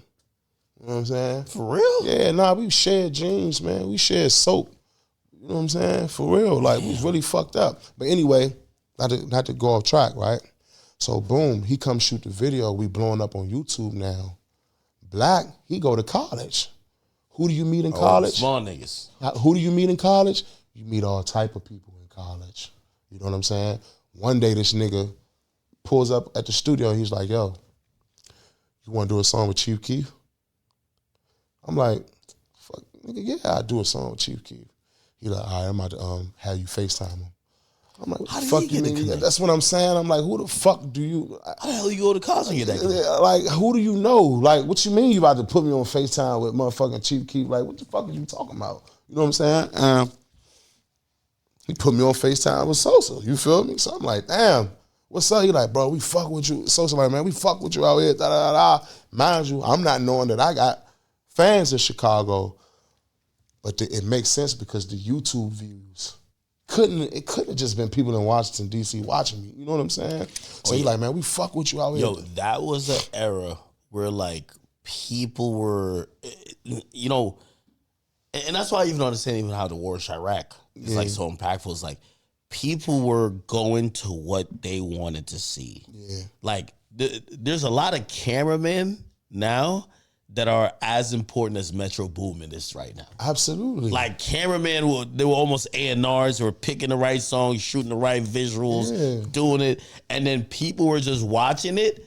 And I'm going to be honest with you, I know you say it's not like it was by choice. It was by force that y'all ain't had nothing. Right. People were watching like, oh, these niggas look like they really in the hood. Exactly. But y'all was really in the hood. But we was really in the hood. Exactly. Like, for example, my homie Black, like, this dude never shot a rap video before. His first rap video, 500,000 views. Sosa first time in DC, we shot Russian Roulette. That did, 13 million, 14 something million views. So now we start to believe in ourselves, like, he getting better at editing. What we do now? Man, we got to buy an iMac. You know what I'm saying? Man, we got to buy laptops now. Now you start like, oh, all right, we start stealing ideas, man. What them niggas doing? What kind of, man, you went in Akademiks too? You seen them cameras he had? Man, we got to go get them cameras now. That's that's the best part of things. You know how many times we went and people should be like, yo. I'm like, I'm going to talk to them. You walk around and look at their shit. Yeah. That's smart way. So is that your idea? Is it his idea? It's a little bit of both, but I ain't gonna never take Brody credit, you know what I'm saying? Because mind you, he graduated high school, he go to college, so he thinking about all the shit that we don't think about. Yeah. To keep it real, I'm gonna keep it 100, right? When everybody was disagreeing with the way you was reporting on shit on YouTube, yeah, Black was the only one that was like, he's a necessary evil. You need this dude. Yeah. You need everything that he's saying about everything. You need it. Trust me. Yeah. And I didn't understand it. Man, nah, fuck this nigga. This nigga's a wild nigga, man. He talking about shit he don't know about. You know what I'm saying? You see, he always seen a bigger picture. See, he's smart because he's seen it. That was media. Yeah. And a part of this whole thing, when you do music, right? Like, even if you're talking about real shit or not, there's a certain elements you got to check those boxes. You need coverage and media to help boost in the visibility that people could have an easier access to the music. You get what I'm saying? Yeah. Like, I'm pretty sure there's like great music happening somewhere, but nobody's covering it. Absolutely. And it becomes that, if a tree falls in the woods and nobody hears it, doesn't make a sound. Yeah. So, and I think that's what Keith figured out when he told me, he was like, man, you pussy, like, for stop doing it. And I was like, wait, I thought you would hate me doing the most, but I think he realized, like, dog, you were our media. Yeah. Maybe you were 80% wrong. Who gives a fuck? Right. But you had people that were now so interested that our music meant so much more. Okay. Absolutely. Okay. All right. So, y'all start kind of figuring it out. How different is that from like even the streets, right? Where it's like, maybe historically you've seen, okay, everybody knows how to get money in the street because a lot of people have done it, but this is a music game now. This is kind of different. Like, it's different, and you gotta think we ain't making no money. You know what I'm saying? This is before monetization, and I didn't know nothing about getting paid for views on YouTube, and I didn't know that I needed my own YouTube channel. Like Black, he already had his YouTube channel. Nigga, upload the video. Let's put it out to the world. You know what I'm saying? So we wasn't really thinking about money in the beginning. You feel me? I think my first feature I ever did was $300. Really? And I was so happy to be getting paid legally for something that the amount didn't matter. The fact that you was paying me to be Fat Trel the rapper is what really meant something to me, because we doing all types of shit to make money over here on this side anyway. And then, of course, the $300 wasn't nothing. But it was like, yo, man, a nigga just gave me $300 for a verse. What? Yeah, man. I went on Twitter. Yeah, man, I'm doing verses $300, man. Pull up. You know what I'm saying? Yeah. Whole time my verses at that time was worth $1,000, $1,500. But we selling ourselves short because we don't know no better. Hey, that happens at the beginning of for every creator. Shit, me too. Like, there's a time where like you're trying to figure out pricing. For me, it was ego though. I didn't want to seem like I was an amateur to ask people who I thought were maybe more knowledgeable. Like, yo, is the price that I'm kind of going with the fair price? But I was a DJ, so like I always knew if somebody agreed too quick, you're too cheap. Yeah. If they come back once or twice, be like, all right, good, that's my price. That's my price. You know what I mean? Okay, damn. All right, so shit started to happen. I'm guessing the views is coming in. What's that moment? Like that moment of maybe the next big step where you're like, oh shit, I think we're fucking doing it. I think when I started getting booked for the proms in my city, because that's how it first started. Like, it went from open mics to, we want you to perform at Elliott Prom. Eastern Prom wants you for 2 songs. They budget only $800 though. You know what I'm saying? Little shit like that. It's like, oh shit, I'm doing shows. Yo, that's the coolest feeling ever, right? It's the coolest feeling, bro, because it's like, it's not even about the money. It's just like, yo, they want me. Yeah. And you'll do it for free. Yeah. I've been doing open mics for 2 years straight for free. I actually paid to get in, paid for liquor, paid the DJ, paid for clothes, all type of shit. So I perform for free. That's another thing I was gonna ask you, because like in most stories when I'm hearing about somebody trying to come up and they don't have much money, there's usually some hood nigga who got money. Oh yeah. Who comes in and says, I'll finance this shit for you. I never had that. Really? Shout out to all the niggas who had big homies with some paper behind them to support them. I ain't gonna say no names. There was a lot of artists who came from my city who had big homies with some paper behind them. I never had that. Everything, the clothes, the outfits, like I said earlier in my career, and I stand and I keep it 100. I was sleeping with some bitches that I'm not so proud of for money and shoes. You know what I'm saying? You one of them niggas who was using the girls. Absolutely. I had to go fuck this bitch for the shoes. You fucking the unfuckables just to have a place to sleep and have some new kicks. Nah. See, I was always comfortable with sleeping in the trap. But like, when it comes to like I remember I got booked for some prom, some school prom, right? And you know, the number one question is always, what you gonna wear? You know, you're looking at yourself like, oh, fucked up. You feel me? I'm like, I got this bitch. I know this bitch will definitely buy me them new J's if I put this dick on her. You know what I'm saying? Okay. I go over there, put this dick on her, get the J's. Go over My here, boy say, let's go this get dick on her, get the jeans. You know what I'm saying? Like, niggas just running around and then, you know, we did little petty dice games and of course shit like that. But now we trying to rock like some expensive fly shit. So we had to start doing some things you ain't too proud of. And that was unfortunately sleeping with some women I wasn't too proud of. But it was all for the greater cause. Okay, so you're starting to blow up now. Legally, in terms of, you know, whatever you've been involved with, are you good? Are you clear? Is the police kind of like, you know, kind of, because that's kind of that's a telltale story of many people where like they're like, police ain't want us to perform, or they're harassing us, they pull us over all the time. Oh yeah, okay, so boom, I give you a good example. After my third prom, right? Because I did like 3 proms one year, right? So boom. The next year around, the school started telling us, MPD said Trel can't perform here. MPD is Metropolitan Police Department. That's what police is called back in D.C. Next year, MPD like, nah, we don't want Trel to perform on the campus. I mean, on school.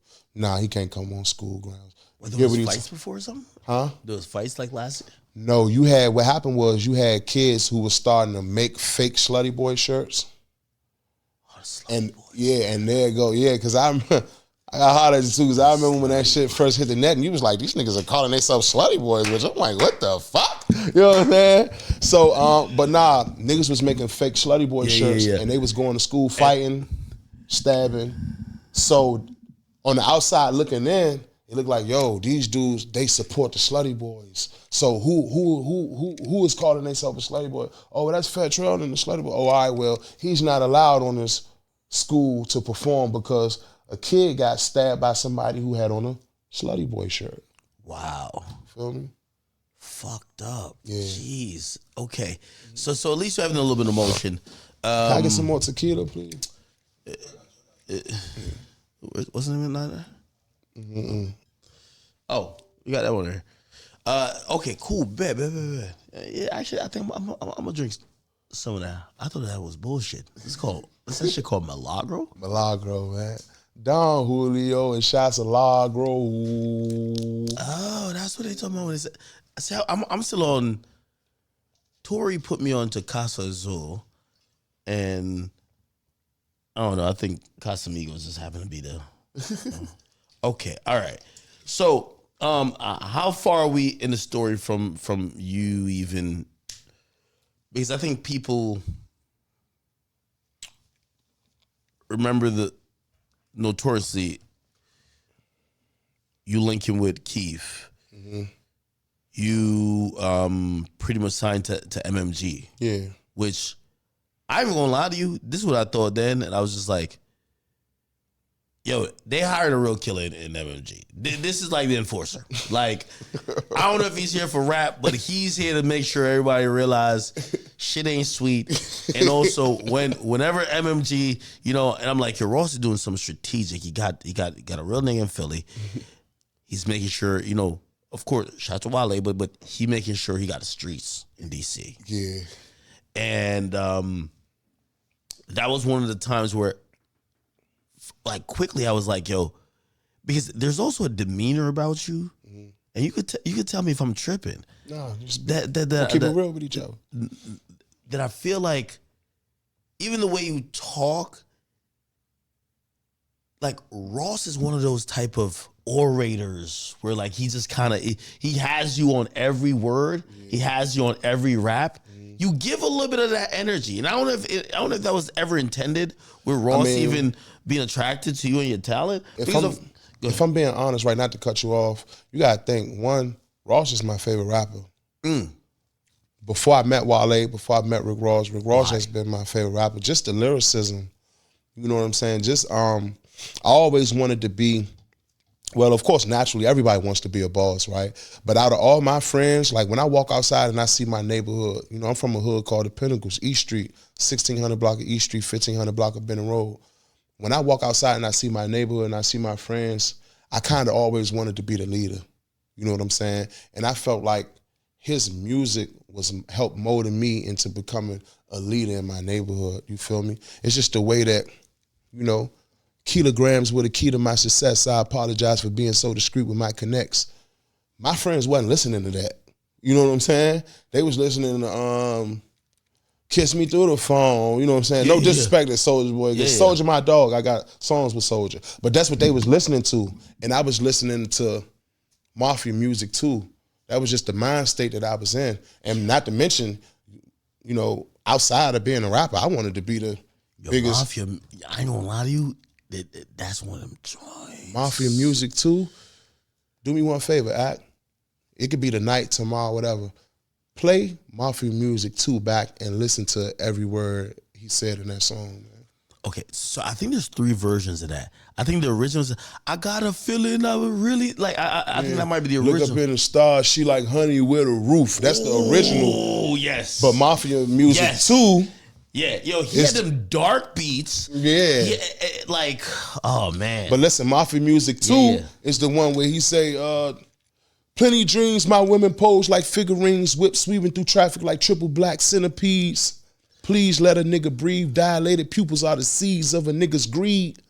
With 20 G's in my denim jeans, if she fucking, then she lucky just to get some Chuck E. Cheese.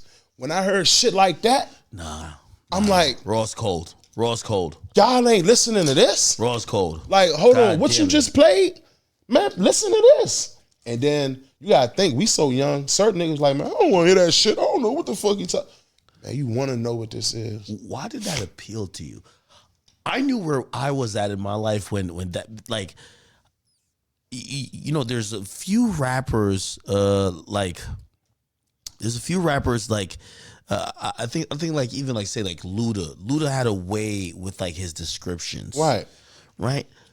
Ross when he says the line about the centipede, like his description seems so eloquent and over the top that he almost like he was writing some type of movie that was scored by Frank Sinatra, Quentin Tarantino or something. Exactly. Yeah. So what attracted to you at that point? Because you're right. Some people were just like, they just wanted the quick music of like the vibe and up tempo, but Ross was painting pictures with his words. Okay, so first and foremost, right? You're a fat nigga. In my generation, I'm seeing a fat nigga riding a white BMW all through his city. And you remember the Every Day I'm Hustling video, he was collecting money everywhere he stopped at. He got some money from the dope boy.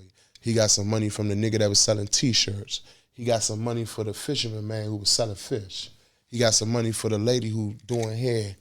He's a boss and he's riding around collecting. So that's the first thing you see, number one. Number two, the lyricism, the wordplay. It's like I'm giving you game, but if you ain't smart enough, or if you ain't really dealing with cocaine or crack rocks or triple beam scales or carjackings, if you're not riding wood grain and leather, and you can't relate to it. And it was just some real boss music. And I felt that I always wanted to be a boss. You know what I'm saying? And mind you, I grew up listening to Scarface, Money and the Power.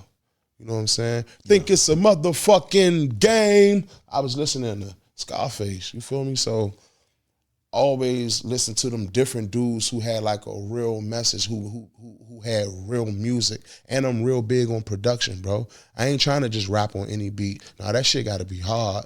That shit gotta be cinematic. It gotta sound like a movie. I don't just choose any beat, you know what I'm saying? And that goes back to the music I grew up listening to, for sure. That's absolutely fire. How does that decision to sign with MMG and how does that even meet and happen? Okay, so one year, this was long before Ross had signed Wale, Meek, Stalley, and Pill, right? We in Miami, I'm with Wale. Wale know that Ross my favorite rapper because we had these debates all the time. And Wale be like, Wale think he the greatest rapper alive. Great lyricism, right? But I'm always telling him like, yeah, you dope. And you a better rapper than me for sure. But you can't rap better than Rose. I always told him that. Like, nigga, you can't rap better than Ross. And Wale like, shit, man, that nigga Wale, that nigga Ross can't fuck with me when it comes to bars. I agree with that too. Yeah. Well, first of all, I really think Rick Ross is a top 25, top 30 rapper of all time. 30 is crazy. That's disrespectful. You 15 at the least. Ooh. 15 at the least. And Ross' favorite rapper is Biggie. I might be playing with Ross a little bit. Yeah. Because if we go Teflon Don, if we go, what's the album right before that one? Jesus Christ. Is it Albert Anastasia? It's the one that he 50 thought he was like, I'm exposing you for being a CEO, but like Ross, like he had a song called Valley of Death on it. And I remember when I heard that, I said, this nigga is the fucking truth. This before we even get to Mafia music. Yeah, I don't know, but we'll figure out the album name though. But yeah, so keep going. I just want to hear how is that synergy, and then what happens next, pretty much. Nah, so like I said, I always told Wale that Ross is my favorite rapper, right? So boom. One day we in Miami, he like, yo, you want to meet Ross? I'm like, yeah. So we go to KOD, King of Diamonds, and I meet Ross and shit. He's chilling, smoking weed and shit. I forgot who birthday it was. It was either Ross' birthday, Wayne birthday, or Diddy birthday, right? I remember this day because this was my first time meeting Rick Ross in person. This is my first time seeing Lil Wayne and Puffy in person. This is also the night that Puffy brought a Brinks truck full of ones to the strip club. So this was like one of those.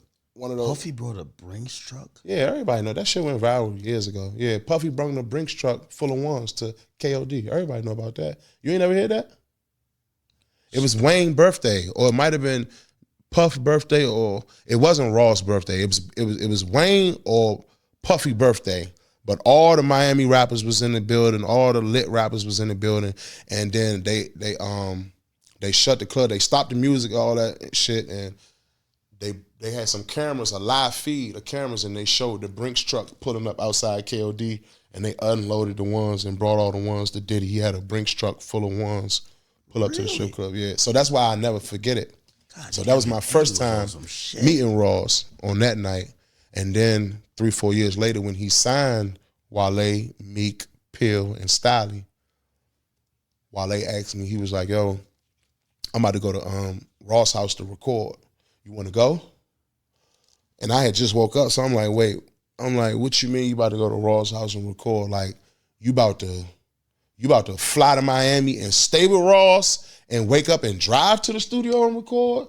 Or you about to go to Ross' house and go record in a studio inside Ross' house? He like, nah, nigga, Ross got a studio in his. I'm like, yeah, I'm going. Cause I need to walk inside Rick Ross' studio. Like, I need that shit to rub off on me. You feel me? By the way, you gotta say that's kind of dope. Like he could have not tried to offer you that opportunity. Absolutely. He could have been like, man, I want to bring this nigga along with me. Ross might take a liking to him and stop fucking with me. Yeah, nah. That's how some people think. See, one, you got to think, Wale never came at me on some I want you to sign to me type shit. That was never Wale's vibe. Wale wanted to get me a deal. Wale wanted to get me out the hood, bro. I'm gonna be honest. When Wale met me and he met my mother and he met those who was around me and helping me and shit, and he seen my future if I didn't take rap serious, Wale was like, nah, we gotta help Trel get out the trenches. You know what I'm saying? So he never tried to gatekeep anything away from me. He always took me to the big shows. I remember going on Wild 'N Out with Wale. I remember going to Florida State. He performed at Florida State one time. He always took me to the crazy big shit. He never tried to gatekeep anything away from me. That's why I love him and respect him to this day, because he always wanted to see me win. Now, I forgot the whole situation. You're blaming the tequila, man. It's all good. Wait, how you laughing? I didn't even ask what. Was there? They said there was a situation where there was like little discrepancies. Oh shit, you better stop. Come Between on, let's do it. you, Wale. No, not you and Wale, but I guess Rashad Lizzie. Yeah. What was that about? And genuinely, like, it's been so long. Like, I really don't it know. has been a little minute. If I can explain it to the best of my ability, right? This what happened.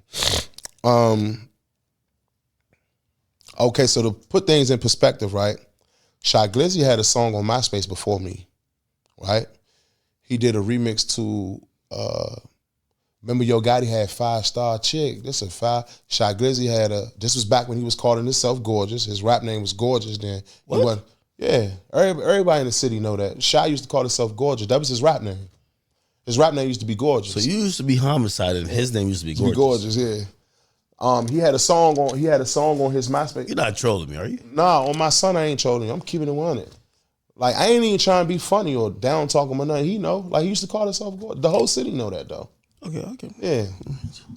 So, okay, boom. Shy had did a remix to 5 Star Chick, and he called his 30 shot clip. This a 30 shot clip. This a 30 shot clip, right?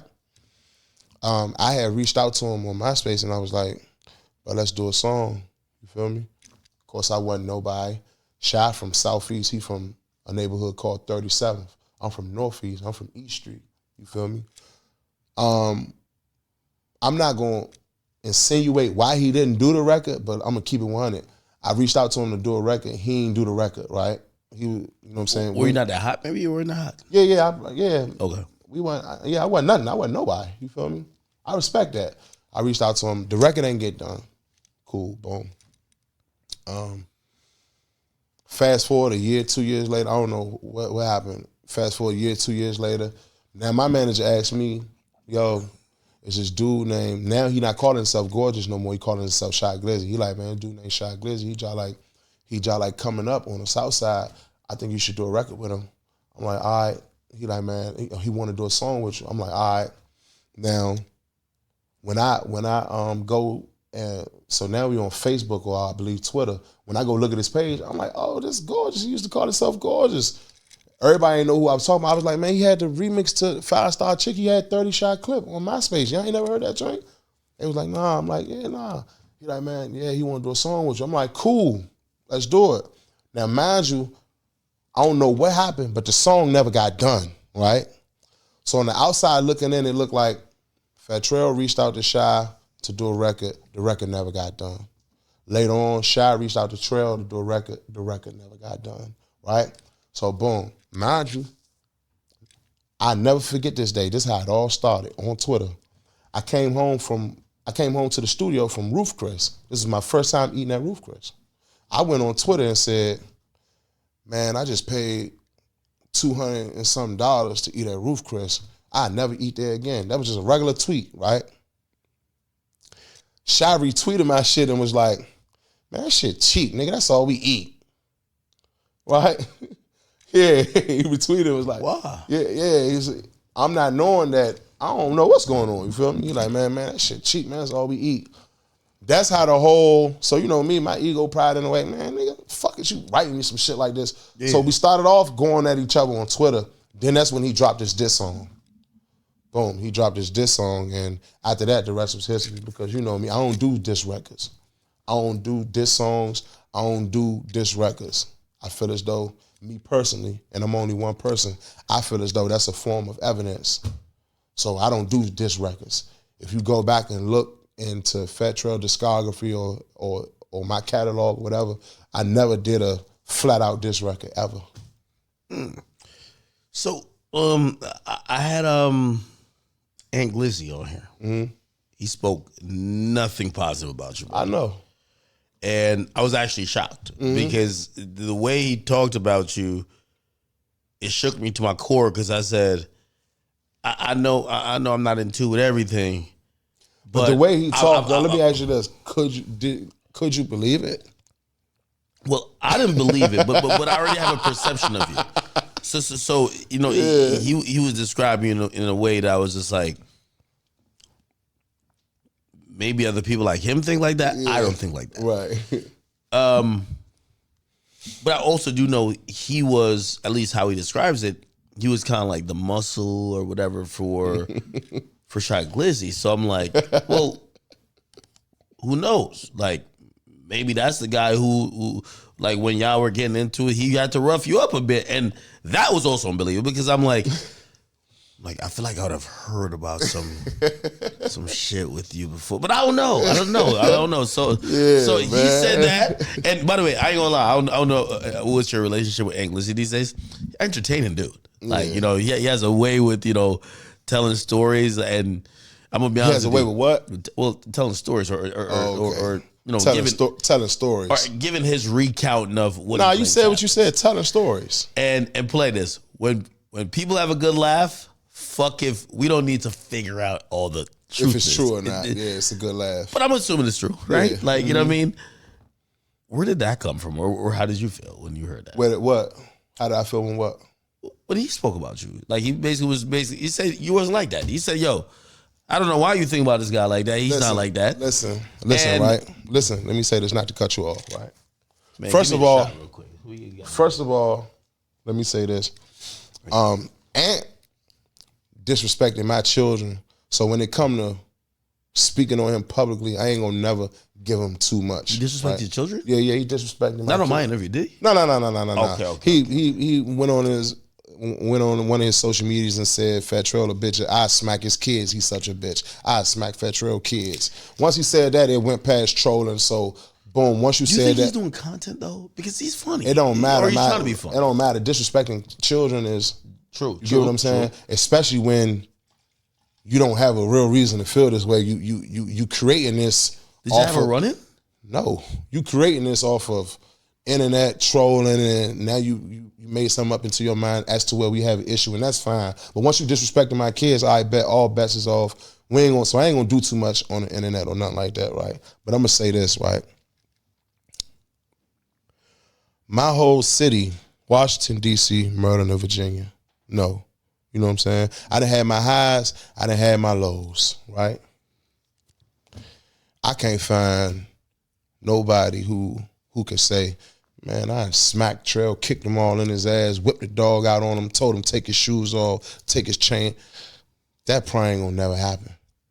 If it ever come down to a situation like that, I'd probably be dead, bro. You know what I'm saying? But let me say this, right? Niggas know that, one, I ain't gonna do no diss record, right? Two, I ain't clearing shit up for the internet. I'm on parole, probation. I don't be doing this, speaking about real beefs and real issues on the internet. I don't do none of that. So it's easy for somebody to troll a Fat Trel because niggas know Fat Trel will never get on the internet and try to clear anything up. That's not what I do. It goes back to my morals and principles. I never done a diss record.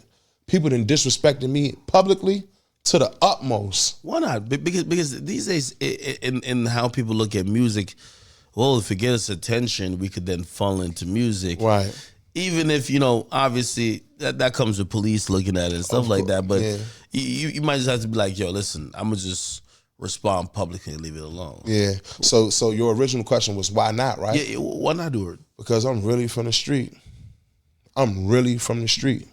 I was bought and taught up, when you beefing with somebody, that's not the public's business. You want to know why? If this man dropped today or tomorrow, you shouldn't be pulled up as a suspect. We shouldn't be able to go to this record and say, man, I pulled up on 57th Street, shot that nigga in his face. You shouldn't be able to pull that up if I take this shit to trial. I willingly gave you evidence.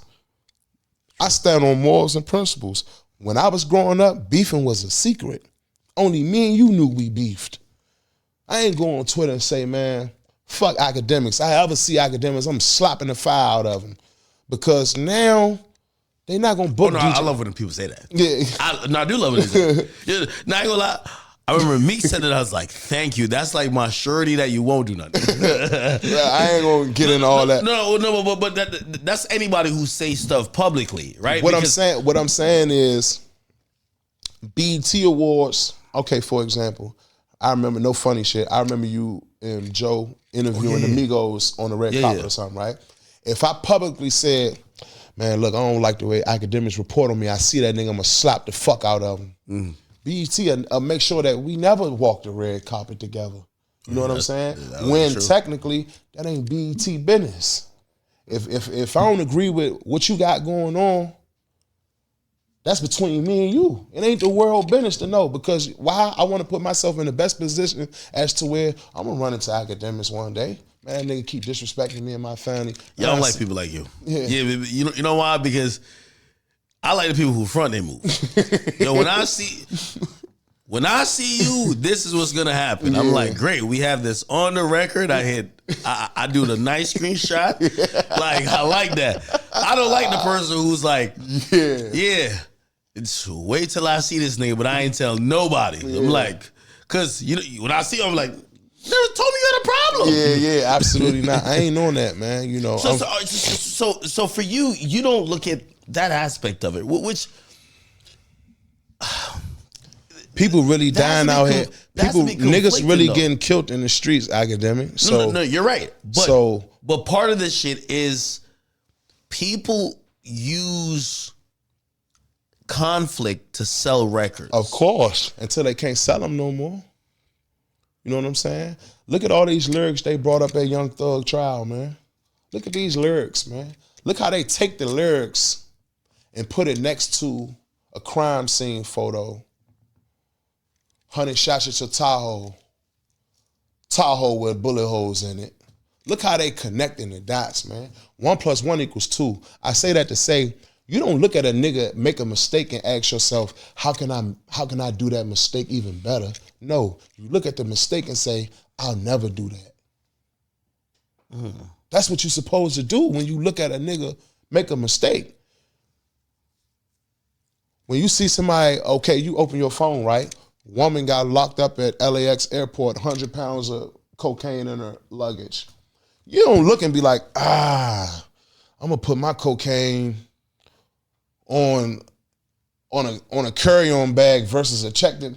No, you look at that and you learn from that. Yeah, we ain't taking cocaine nowhere near the airport from here on out. You get what I'm saying? You don't look at shit and say, how can I do it better? You look at it and say, I bet we ain't doing that. So I seen publicly beefing, diss records, niggas actually pushing up on shit, niggas getting smoked. Mothers get on the news and say, oh, my son was a good boy. He got 100 diss, kill him, shoot him up, bang, bang records on YouTube. Now you want to sue me. Saw a type of goofy shit going, but he said he was a gangster. You know what I'm saying? And real gangsters don't do that. Wayne told you a long time ago, real G's move in silence like lasagna. That wasn't no punchline. That's how the mafia really move. If you ask a nigga from the mafia what he do, he'd say, man, I sell toilet tissue. But they was carjacking 18-wheelers and running up on private planes and stealing gold and platinum and coins. But them niggas came home every day, man, like they fixed toilets. That's what real gangsters do. No, you're 100% right. I think we're in a time, and this is why I'm giving you credit, because I think people look at it to say, you know, if like I'm watching this No Jumper interview. I can't remember who it was. Actually, no, I know who it was. And rest in peace to YBC Dull. He went up there and he said, man, fuck all my ops. Fuck everybody from this street. And who knows if those were really his ops, but maybe those people was into it with, right? The very moment he announced it on camera, everybody tuned in. It was just like, oh, we can't stop watching this. Mr. Disrespectful.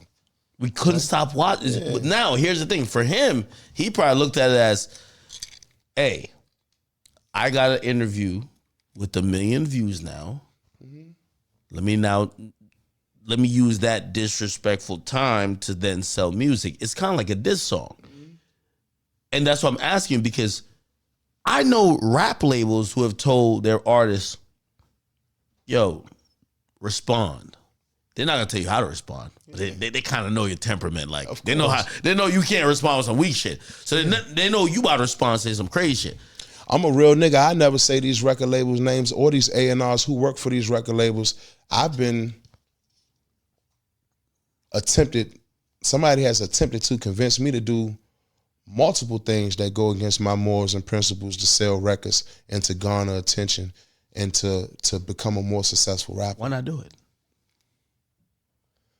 Why not do it? I'm asking you not of a place like I'm compromised. I'm asking you from an industry that I see people justify why they do it. Right. So why would you deviate from what the norm seems to be? Plain and simple. Act, right? These is real funerals. These is real cases. Real lawyers. Real children growing up without parents and all that shit, right? I say that to say this. I'm from the trenches. Beef and Warren, 100% I'm already with it, for sure, right?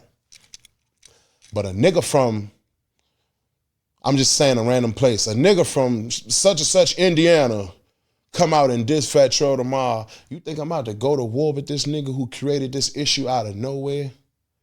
We got this money on the line. We fucking bitches worldwide. We wearing ice. We jumping. We riding jet skis and riding yachts and doing all this crazy shit, right? We doing all this shit we never thought we imagined we would do.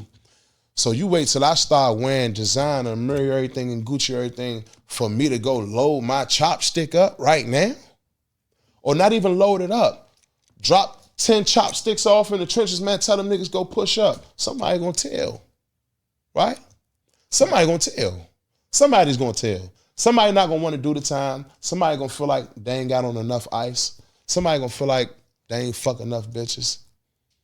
You know what I'm saying? You might have got a Porsche for your homie, but he wanted to ride Lamborghini that day. Does that make you feel salty a little bit though? Salty as far as what? You watch people that play the game that they'll do that for that additional visibility or that check. Mm-hmm. Oh shit, so and so, like, you know, I don't want to call no names, but I seen, you know, I run a media platform. I seen the label sent through to this song. Yeah, I seen that. I seen they're seething. I seen them. They hit me because when I deal, they tell me priority today. Why? Yeah. Our guy responded in 24 hours. Right. Our guy is like that. Mm-hmm. Now, what you just mentioned, real funerals, real people. Yeah. It's real people that could pass away because of this. They kind of entice you with, well, Trel, you're not trying to be the biggest? Yeah. You're not trying to get 10, 20 mil? Yeah. What's it worth? What's the use of $30 million of all my real friends, right? My real friends who I grew up with from the ground up. Not my industry friends who I met along the road. You know what I'm saying? Because I met the Chief Keefs in Chicago. I met the Kurt Cobains in Houston. You know what I'm saying? I met all these dudes, right? I met the YGs and Mustard. I met them during my time in LA, right? You want me to have $20 million and share it with these fucking strangers? I don't know who none of these niggas is. You know what I'm saying? These niggas can wake up and finesse, scam me, kill me today or tomorrow, and all my real friends is dead or locked up with 40-year sentences, 80-year sentences. Mind you, excuse me, before rap, already got friends with 30-year sentences, 88 years, 49 years, 36 years, 19 years. Already got friends with these real sentences. So what use is getting money and getting into this situation for what? So we could further our enterprise? Are you not watching the YSL RICO trial every day? No evidence. Zero, none, no evidence. Rumors and lies, rumors and lies, rumors and lies, no evidence. This man fighting for his life, man. Now you really got the government saying, oh man, Jeffrey Williams is a big mob boss killer from Atlanta. Where's the evidence to prove this? And like, as the case go on, it's literally no evidence. Y'all about to get this man life over rumors? And y'all dead serious pressing the issue. The lead DA just put out a statement to let the prosecutor know, I know you're doing a bad job, but trust me, you ain't gonna lose your job, and don't worry, we behind you. Get this job done. Send him to prison. Nigga ain't even do shit. I see if niggas was, they ain't even do shit. You pay attention to it? Like, I'm surprised you even know about that. Come on, man. Look, man. I'm a real nigga, right? I make rap music. I raise my kids, have a little fun on the side.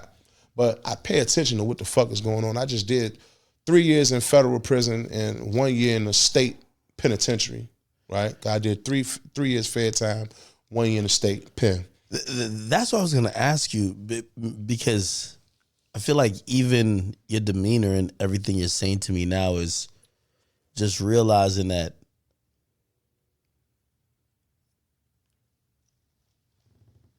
this is red pill, blue pill, right? Mm-hmm.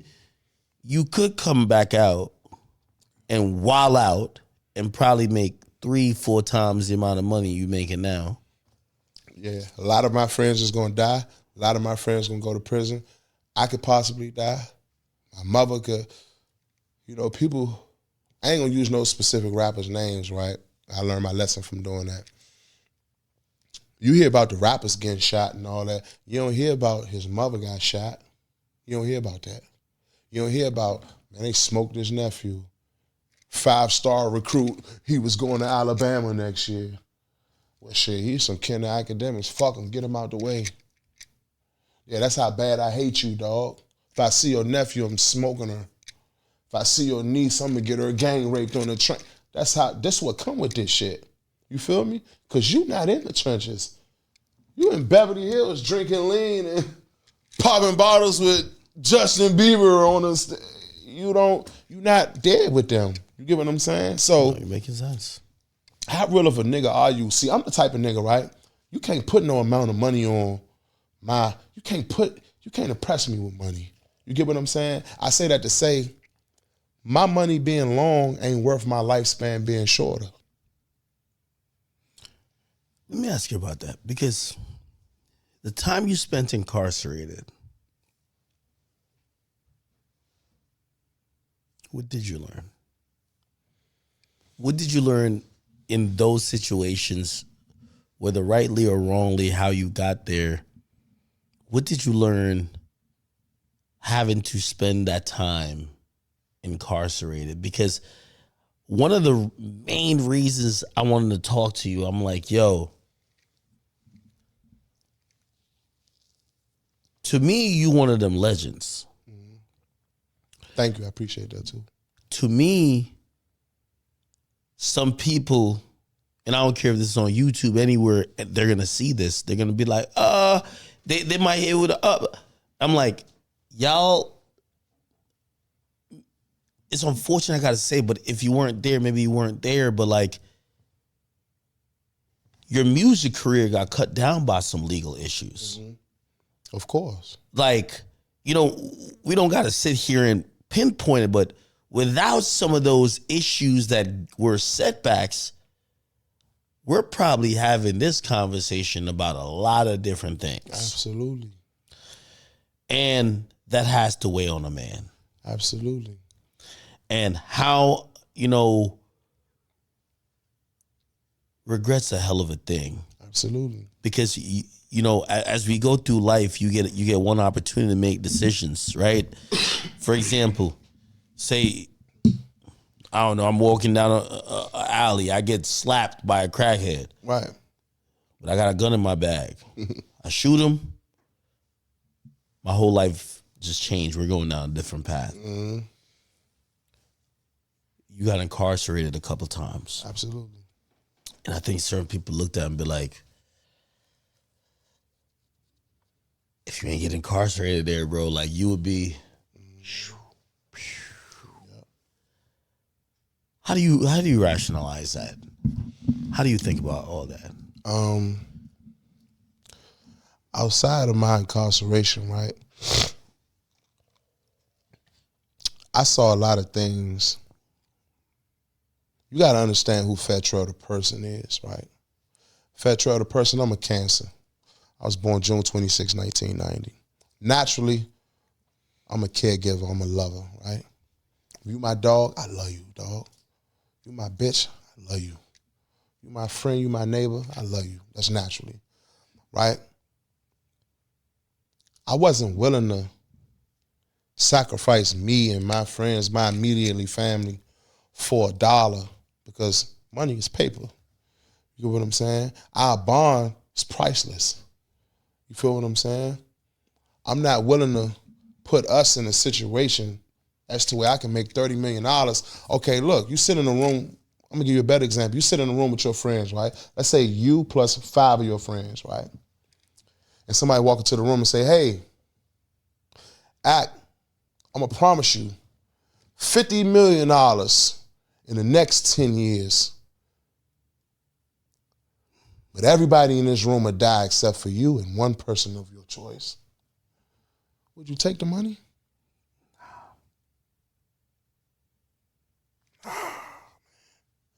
Absolutely not. People say, oh man, Dirk's scared, he turned a Muslim, or he praying a lot now, or he want to be positive. Nah, dog, it's enough death. It's enough. I'm paying lawyer fees. I'm sending you commissary money. I'm making sure your children got book bags, Jordans, pencils, notebooks, paper, got their hair done, shape up. I'm making sure all these things, these ain't my children. Let me ask you a question. Was there a moment that you thought, I don't know how I like to ask this question, because me, I'm a person, I do have faith, but I also think being incarcerated exists to break you as a person, to break your soul, to strip you of that pride and ego. At any time when you were either locked up or you felt like you were going here and then it dragged you back there, did you feel like defeated, like it's over?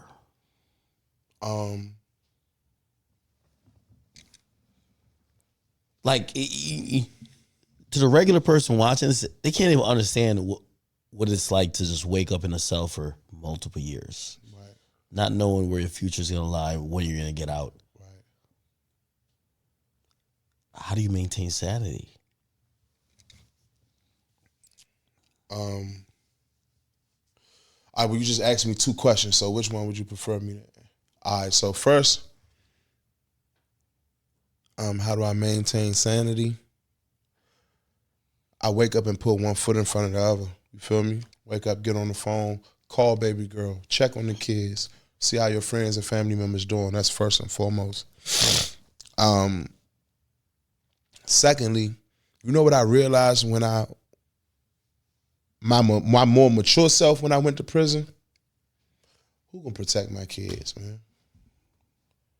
I got 3 kids, 2 baby mothers out there. My first baby mother passed away in 2010.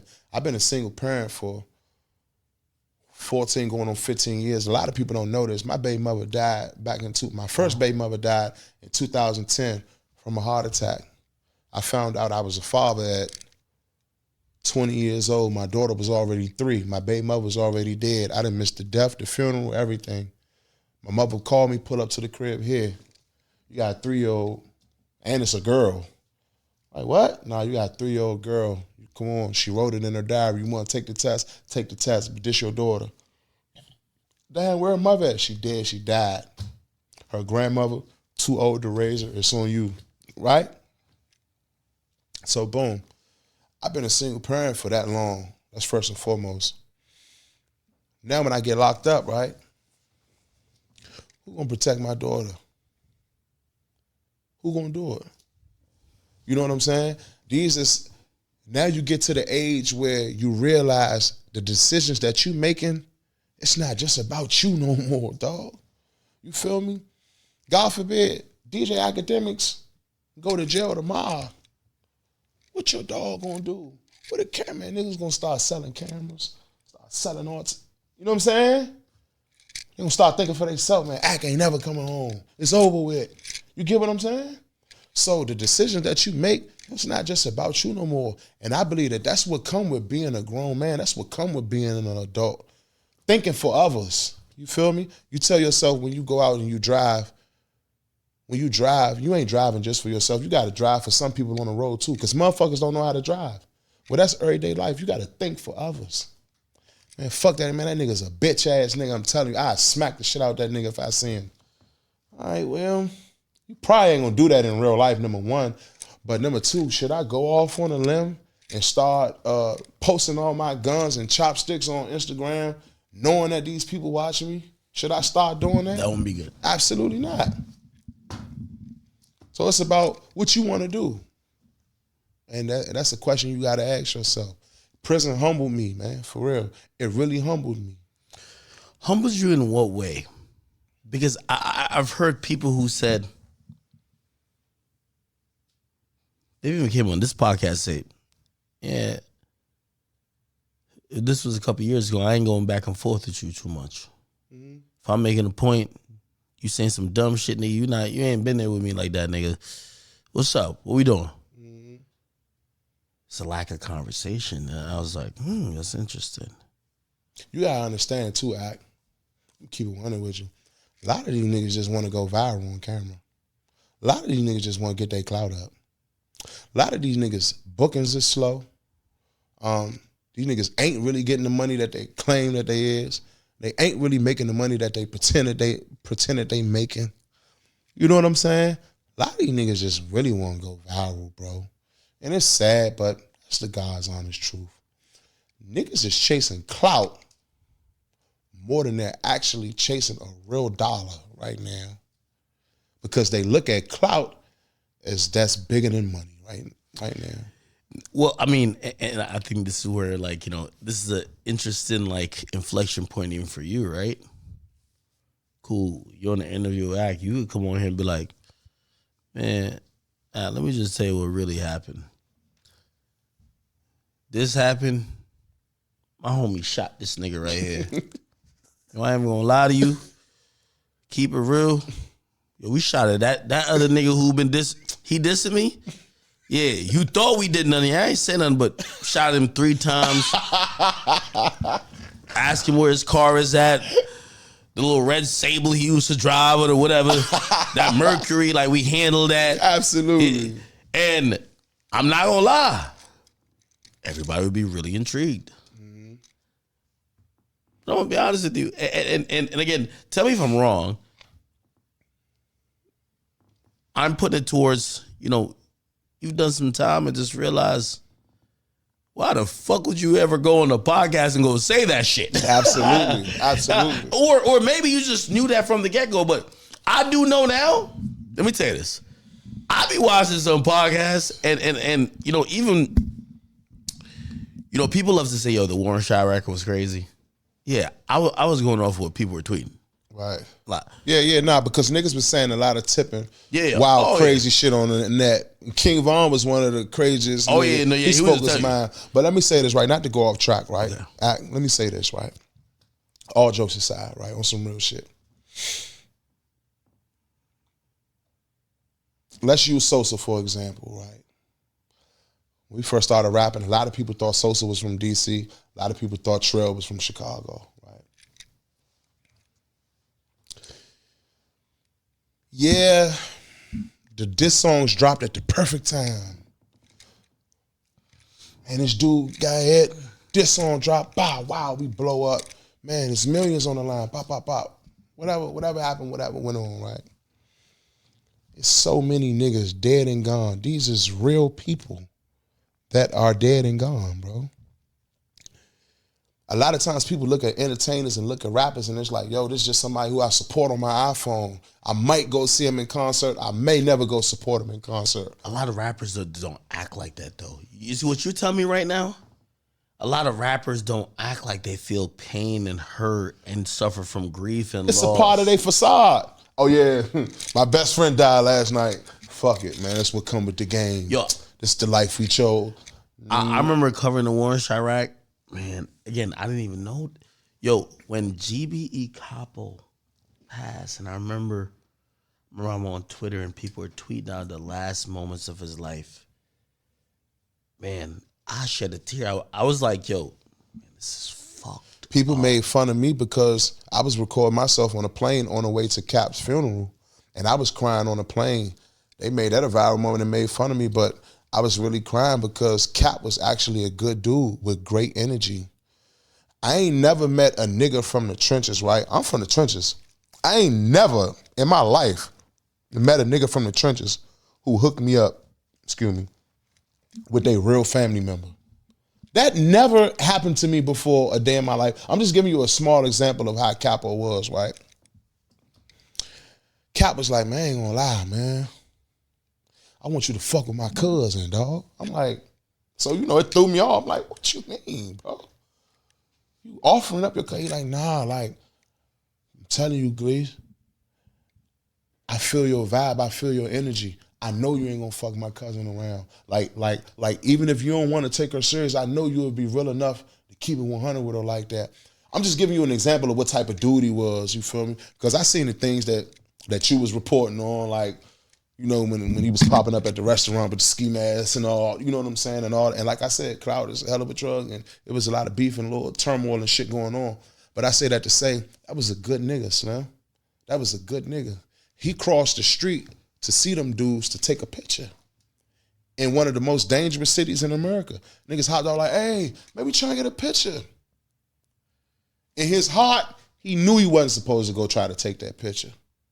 But at the same time, I'm from the trenches, man. Niggas want my picture, I'm going to go take the picture. And it went down like how it went down. You feel what I'm saying? But I say that to say, niggas lost real people in this shit, dog. And you might look at Blood Money as a character. Who are you? Where are you from? Bitch, I'm glorious, you dog. You listening to the rap music. Nah, man, that was a real good, genuine nigga, man. I done woke up 4 in the morning, my smoke alarm went off, right? Smoke alarm go off. I wake up, this is when I had my 1-bedroom apartment in Hollywood. Black testament to this shit. I walk up in the kitchen, like, what the fuck? Blood Money in the kitchen, drunk as shit. My bad, Gleesh, man. Hey, man, I tried to make some French toast, and I ain't never made French toast before, man. But these is the memories that I have of these dudes. You feel what I'm saying? Yeah. But to you, or not you, or to you, or whoever on the internet. I get it. No, I get it. That's just Blood Money from Chicago. Like, that's Sosa cut. Like, nah, it ain't like that. You explaining to me why this song ain't just fucking entertainment for people like me. I get it. Yeah. You're making sense. Absolutely. You're making so much sense. Absolutely. And you can get tricked by the power of a dollar, because the dollar is real. The dollar can buy you Lamborghinis. It can buy you bust down Cubans. It can do all that for you. But at what price? It's all a testament to what type of man is you really. Is you really the type of nigga who you willing to get rich by any means necessary? Meaning, are you willing to sacrifice your friends and your family to wear designer clothes and drive fast cars? Or are you willing to slow down and say, nah, what good is this if I can't share it with y'all? I'd rather share this with y'all. I'd rather have 2 million and share it with my dogs than to have 50 million and share it with strangers and a bunch of undercover homosexuals doing a bunch of wild, geeking, crazy shit. No disrespect, you know what I'm saying? But I'm just being honest. It's a lot of things I'm not willing to do for the power of a dollar. I'm just not willing to do it. What's meant for me, I get that. I might not never buy a jet, but I can work hard to make sure we could fly on a jet one day. We could ride a jet one day, but I might not never make it to the point where I could purchase a jet. But we can hustle and work hard and stay true to ourselves and get on a jet, kick our feet up, pop bottles, get my dick sucked, all type of shit on a jet. But I might not never purchase that jet personally, because I ain't willing to compromise my integrity as a man in order to be able to purchase that jet. And I'm fine with that. Man, you've given me like just a new perspective. I done been through a lot. I done beat the murder indictments. I done beat all this shit. You feel me? Couple of my homies done lost. Couple of my homies done got killed. I lost my best friend, my little brother. My little brother got killed while I was incarcerated. Booster the shooter. I think you might have said some little small comments on Booster too back in the day, but you always knew him to be my little brother. That was the Waka Flocka, the Gucci. That's who Booster the shooter was, the Fat Trel. How did that impact you? Like, what was those moments like? Man, I lost him while I was in prison, man. I lost him over some small paper as to where I know that shit ain't nothing to him. You know what I'm saying? It was more so about the principle. But I know that shit wasn't about nothing to him. I missed the funeral. I had to watch my dogs get his hair done, buy his outfit, pick the casket out. Mind you, I'm in the feds. I got an iPhone, so I'm on FaceTime with while we getting all this shit together. How do you process? Like, are you trying to make decisions? A lot of niggas ain't never buried their brothers, man. A lot of niggas ain't never got their brother head done for the last time. Niggas ain't never did shit like that, bro. It fucked me up. I'm gonna be honest with you.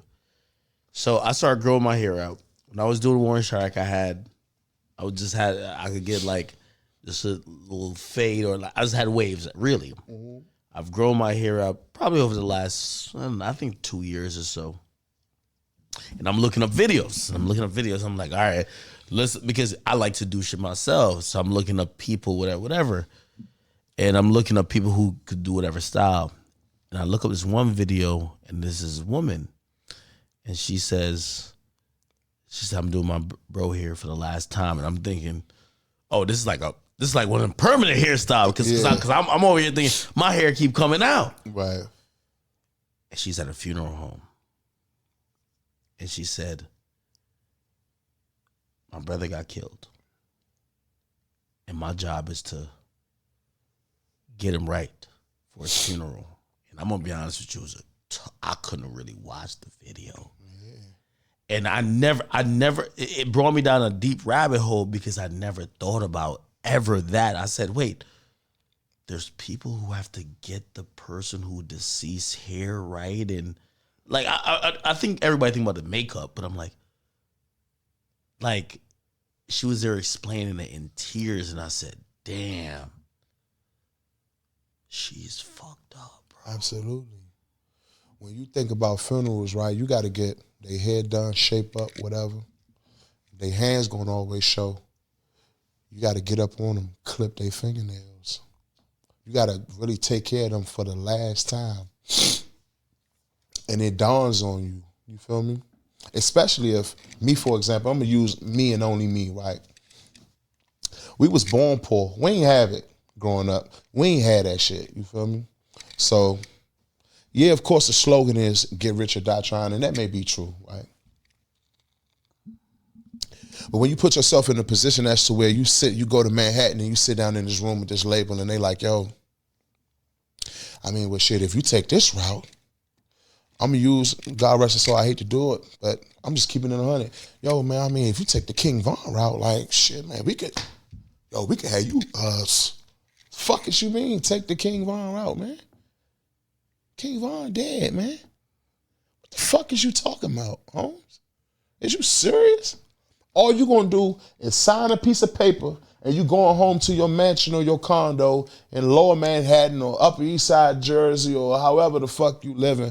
Nigga, we gotta really go back to the trenches and stand on these mixtapes and these disc records. We gotta go stand on this shit, man. All y'all doing is profiting millions and millions of dollars, and you put a sneaky 2 million, 3 million in my pocket. Well, what is 3 million when you made 47 off of it? Then you got a nerve to, if I get sentenced for a shooting, you gonna send a letter. You done made $40 million off me. You can't come to my city and come to the sentencing in person. $500 flight, $250 hotel, that's $750. Uber to the courthouse, $60. That's $810. You can't spend $900 to come see me at my sentencing when you've made $40 million off me as an artist, me waging this war publicly on Instagram and on YouTube. When did you realize that? Because I think a lot of people... I can't use no name specifically. I've been realized it. I've been realized it. Long live Dolph. Rest in peace, Dolph. He got killed in Memphis. He got shot a long time ago. Where was he? Los Angeles, Hollywood. Charlotte, then Hollywood. No, he got shot at in Charlotte, allegedly. He got shot at in Charlotte. Yeah. He got shot, this that we know with medical records and all that, he got shot in Hollywood. I say that to say, this shit could go down anywhere, bro. anywhere, at any time, is it really worth it? I'm talking about like publicly doing this shit though. Like publicly doing this shit.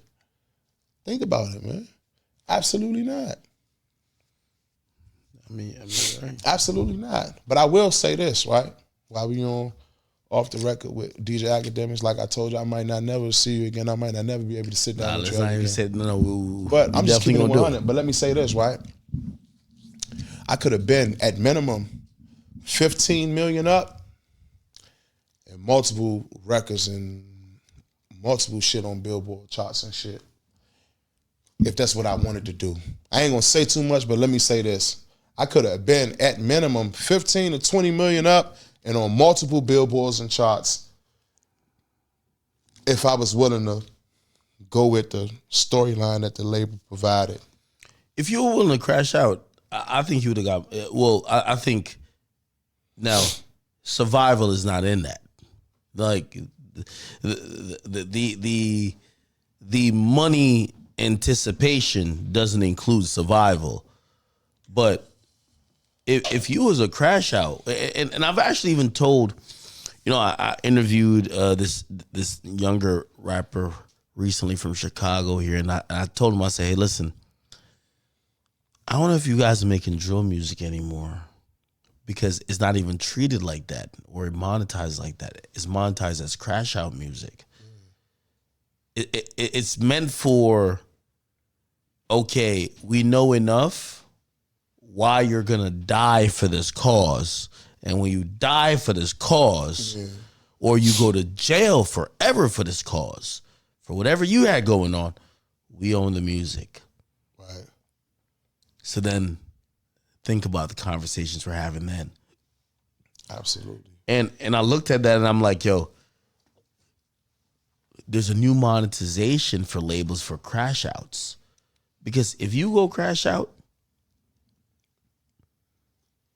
you know who owns your masters for all this time. Absolutely. And they're going to continue to own your masters until your estate try to fight it way later. The record labels.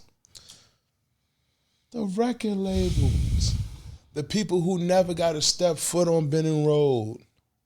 I would never come to Washington, D.C. I might come to Washington, D.C. and go to the Capital One Arena to watch my artists perform, but I'll be watching from a suite up in the sky. By the way, that's another reason why I could never criticize Dirk and even Sosa. People want to be like, oh, well, why Dirk looking towards religion? Oh, you want to see him crash out. You want to see him go out in a blaze of glory. Oh, nah, Keith really wasn't like that. That nigga went to he went to LA. He would have stayed on O Block and really got it up with him.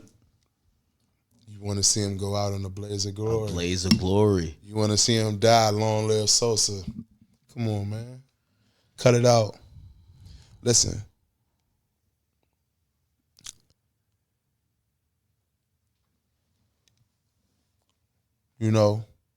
For example, right? My homie baby mother called me the other day, said, man, I need you to talk to Lord Durrell, right? Lord Durrell is Boosie's son. I say, what's going on? Such and such happened at school. I ain't gonna say the situation what happened at school, right? And I had my own shit going on, right? On this day, I was too busy to deal with it, right? I hung up the phone, I looked in the mirror and I said, you know what? What the fuck else you gonna do, dog? Boosie dead and gone. Take this call, handle this situation. Give them this advice. If you gotta pull up, pull up. Whatever you gotta do it, dog. He dead and gone. No matter what you thinking in your mind right now, it's not gonna happen. They called you. This is your responsibility. You your brother's keeper, right? All right, well, they need you. That's when reality hit. Damn, I miss my dog, man. I gotta give little nephew some advice, and I know he'd rather hear it from his father, but his father ain't never come. That's when shit get real. That's what the labels don't know about. That's what the YouTubers and the blogs, they don't see none of that. When your homie baby mother called and some real life is really going on, That's when shit get real, dog. And this is what we not glorifying. We're not glorifying that there's a lot of people left behind this shit, bro. You feel me? When the main goal was to rap, have fun, and have sex, and buy jewelry, and buy nice cars, and fly around the world, that was the main goal. There's no way you supposed to rap and gain new ops. How the fuck do that work? Yeah, that is confusing. How do that work, bro? Why am I beefing with a nigga from Nebraska, from DC, dog? How the fuck am I beefing with a nigga from Nebraska? Man, I'm supposed to be making money, buying bitches tit jobs, getting bitches veneers fixed, buying tummy tucks over here, buying little Hondas for my little side bitch who go to community college. Don't nobody know about her, but the pussy good and the head is off the charts. She deserve a little Pathfinder, little Nissan joint. Yeah, I mean, this is what we supposed to be doing, though. Instead, man, I just dropped $80,000 on the appeal lawyer. $40,000 on this lawyer, he ready to go to trial next year. $15,000 on the funeral. Now I gotta buy my dog's kids shoes every back to school year, book bags, notepads, pencils, pens. That ain't how it's supposed to work, dog. How do you remedy that though? Because I've always thought that the streets have turned into a thing that says if you're from the streets, you have to accept losing. You have to accept doing things the way of redundancy. But as long as everybody's gonna look at you and be like, yeah, I know we wasted $200,000 on XYZ, but that nigga a real nigga though. You're a real nigga. Like he ain't never switch up. He ain't never question nothing. Ain't nothing real about that. Let me tell you why, right? When I put you in a position to fight this case or whatever, right? I put you in some shit, you got to stand on it, right? When I take this $200,000 and put it up on your lawyer or your case, guess who I'm taking $200,000 away from? Your kids. My children. My children. Now I'm taking food out of my children's mouth. You get what I'm saying? To help fight for your funeral, your case, whatever. You want some Sebastians while you out the feds because it's shit cranking right now. Dog, it's unnecessary. You feel me? So at what point as a man do you ask yourself, what the fuck am I doing right now? I'm hustling backwards. Yeah, I'm making money. I got money coming in, but money coming in, money going out. True. We ain't saving to buy 20 McDonald's all across America, Rita's ice cream shop. We ain't, man, what you investing in? Shit, I'm investing my money in lawyers and killers and shooters. That ain't gangster, man. Niggas out here buying horses and acres and ranches and farms and building motherfucking shelters for pregnant teenagers right now. That's gangster, nigga. You right. Let me see the tequila, man. Nah, you right. Don't get lost in the sauce, Act. You right. I got you. Yo, leave. Pause real quick. I got the bathroom. I take a piss. 7 times out of 10, if you drink lean, you pop perks. I'm gonna keep it nameless, but I seen a rapper's like his 24-hour like drug, his like palette, and I'm like, yo, yeah, that is crazy. I feel like you've probably learned a lot about life while being incarcerated. Yeah. What books did you read? What did you learn about yourself, and what did you probably say to yourself to be like, hey, listen, I'm trying not to repeat this again? That's a great question, Ack. I'm going to tell you why. Number one, let me answer the first 2 questions, right? What books did I read and what did I learn about myself? I'm going to answer that question first. 1, a few of my favorite authors are John Grisham, Lee Child, Eric Jerome Dickey, and James Patterson. Those is four of my favorite authors, right? I read all those books. I read a lot up on law, learning the law, federal laws and state laws. So I know that you can make a right on red in Maryland, but you can't make a right on red in New York. A smell of odor of marijuana is a probable cause to search in Virginia, but it's not a probable cause to search in New York. You know what I'm saying? You learn laws and shit like that, right? Why were you learning that? Was it pertaining to your case, or you started to just get fascinated by law? Because, I mean, quote unquote, breaking the law got you incarcerated. Right. I wanted to read up on law because I knew that I wasn't like every inmate that I was locked up around. I actually travel. You get what I'm saying? So I actually do shows in Miami, New York, South Carolina, Tennessee. I've done shows in Arkansas, Montana. I never thought I'd do a show in Milwaukee, but I did. And you learn the laws from different states, because ultimately, when you get arrested, it all boils down to what you're going to allow. You feel me? When you get pulled over, here go my license and registration. You're not allowed. Would you pull me over, sir? For speeding. All right, since you pulled me over for speeding, you're not allowed to ask me about my tents. You're not allowed to ask me, can you search my vehicle? This is a traffic violation. I've sped. You caught me. Give me your proof. Let me sign my ticket, and I'll see you in court as to where me and the judge are making an arrangement to pay for my traffic violation. Once you know the law, it's certain things that they can't do or say to you. So I was fascinated with that because I knew that I traveled a lot. I'm all around America. I'm doing shows everywhere. So I needed to know the law. It's kind of interesting, bro. Like, you lived a fucking hell of a life, man.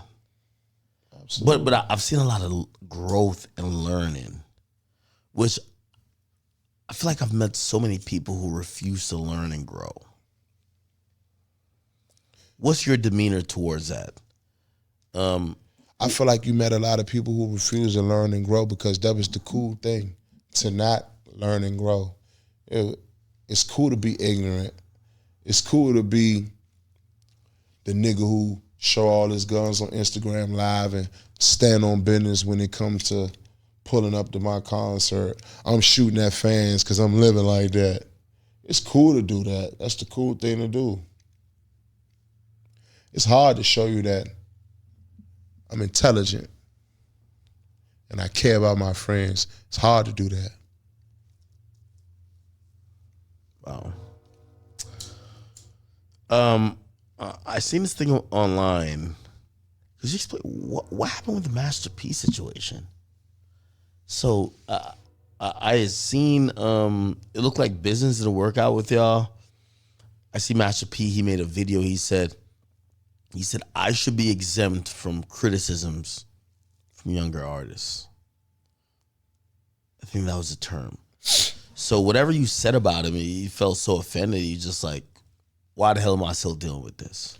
Well, first and foremost, he spoke on me first. Somebody asked him, yo, where's Fat Trel at?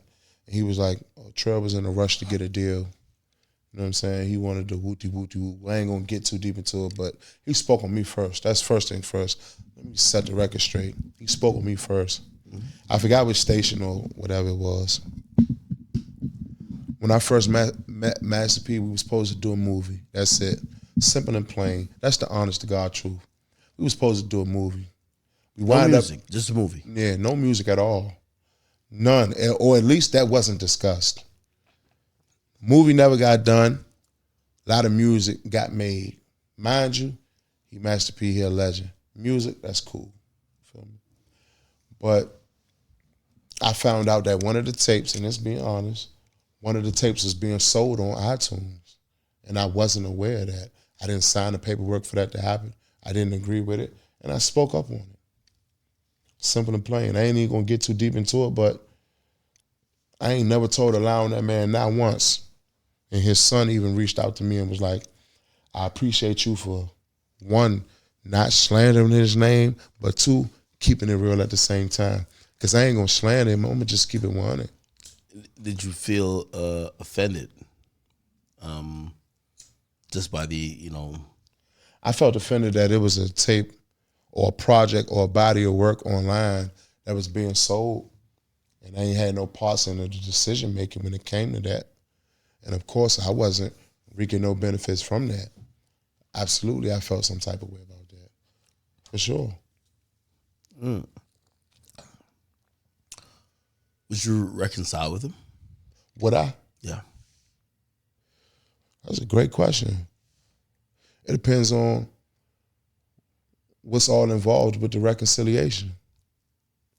What does reconciling with him involve? I think the terms of the reconciliation. Mutual apology. You say, hey, listen, I should have went there. He says, I shouldn't have did this to you. But both of y'all realizing that, what's the point of getting into it with each other? Well, at the same time, there was music sold. Okay. If music sold, then what? Money is made. I could talk that out. So if you include it, you said, would I be willing to reconcile that? Or I'm the type of nigga, the streets know this, the industry know this, everybody know this. I ain't taking no nigga to court. I ain't suing no nigga. Yeah, I might be fucked up with you about that paper, but you can count on, I ain't taking you to court. A lot of comments gonna say he's stupid, his business. Sue him, he owes you, get it. I understand all that. I don't believe in putting them crackers' nose in where they nose don't belong. That's just not how I move. You know what I'm saying? I don't believe in that. Whether it be suing or not, you know you're wrong. Let's sit down, let's go over a way to make it right. If we can't do that, I ain't taking you to court. I'm a gangster.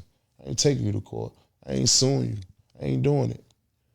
I wasn't raised like that. I agree with that. Oh, shit. Okay. What was the decision like to leave MMG, and how did that go? I never left MMG. I got incarcerated, number one. Number two, business-wise, let me set the record straight. People think that when like business contracts end, that there's automatically confrontation. That's not the case. If a business deal end, it don't mean that it's a confrontation involved. Example, your cameraman, he control camera number 2, right? His contract might be up. He had filmed his 100th episode, and now it's time to renegotiate his contract. You might be like, yo, I'm willing to pay you this going forward.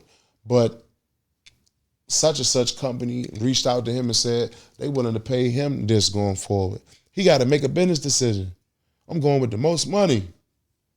Is it convenient for me to get to work? Less traffic? Is the schools good? Health insurance? They take all that shit into consideration. So when you make a new business decision, it don't have to be beef. It don't have to be confrontation. It just means that like, yo, wise got crossed. We had some negotiations, and financially and respectfully, it make more sense for me to go right here. And same for the record label, man. Financially, respectfully, it make more sense for us to go right here. It don't mean a relationship end. I agree. Yeah. I agree. Sometimes you gotta break it down like that so real niggas can understand. I did have a couple rapid ones. Let's do it. Let me see. I know you ain't really even get down to the thick of what you want to ask. Let's do it. I know.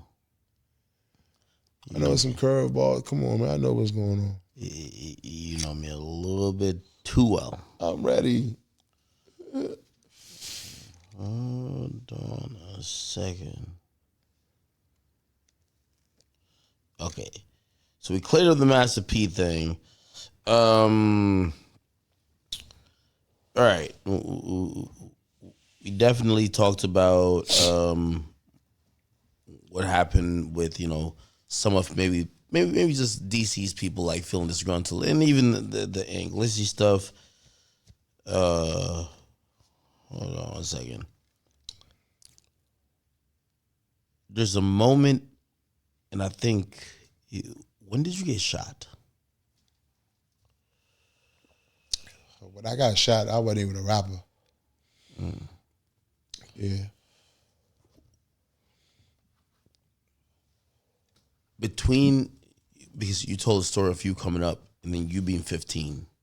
Yeah. And then we kind of skipped a little bit because then you're like a grown man in the game. Yeah, because the conversation shifted, yeah, for sure. Yeah. The moment of you getting shot, did that change how like you were kind of, realizing that, because that's a mortality type of thing. Mm-hmm. You may be like, yo, hey, listen.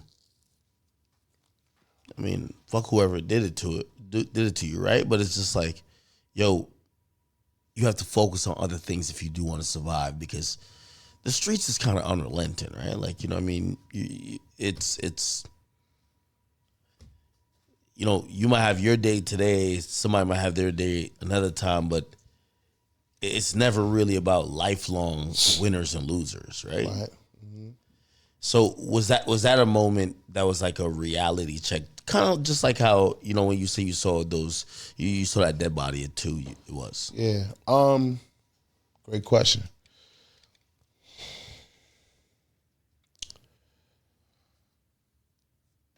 When I got shot,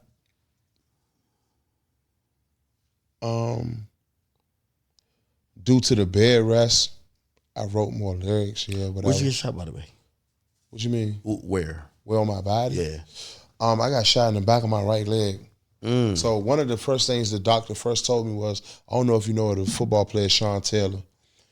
He went to the University of Miami, played for the Redskins. He was the big safety for the Redskins. Yeah. One of the most well-known popular safeties for the Redskins. He had a home invasion in his house. He got killed, right? He died from a leg shot. Yeah. Because he got shot in the back of his right leg and it hit some type of main artery or vein or whatever they call it, right? The doctor described my shot as, hey, man, you're lucky, man. You got shot in the same place Sean Taylor got shot, man. So when they go to that wound, it's always like, hey, Sean Taylor didn't survive, and he was a healthy, strong, millionaire NFL football player. That's how they play it. Like, yo, you a nigga who do drugs, drink lean, pop perks all day. You got shot in the same place that Sean Taylor got shot, but you survived. He didn't, and he healthy and strong. Like, that's the way they looked at the wound. You know what I'm saying? When it happened, it was like, when he told me, it was like, oh, I bet. So, boom, I escaped death. Damn, I got shot in the same spot that Sean Taylor got shot at. But at the same time, it was like, fuck it, I'm still alive. The day must go on. Life goes on. So I kept it pushing. For sure. Wow. Currently, who are, because I seen you on a media run, which, I think you're a great example of showing people what not crashing out is. Absolutely. That's what I was interviewing this guy from Chicago recently, and I had to tell him, I said, bro, I don't think there's drill music no more. Y'all making music that is just crashing out for the sake of crashing out. Yeah. But in drill music, people do crash out. But there's a let me stop you real reason. quick, though. Real quick. It's not for the sake of crashing out. They crashing out for the sake of clout. Even worse. Right.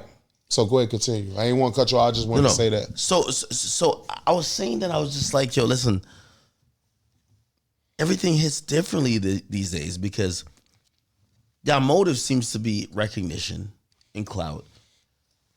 And when people were covering some of this stuff before that arguably, and I think you agree, don't really belong in music and media. But at least when they were covering it, it wasn't a thing that people are saying, oh, no, this is what we want in the forefront. And crash outs would happen because of circumstances that already existed.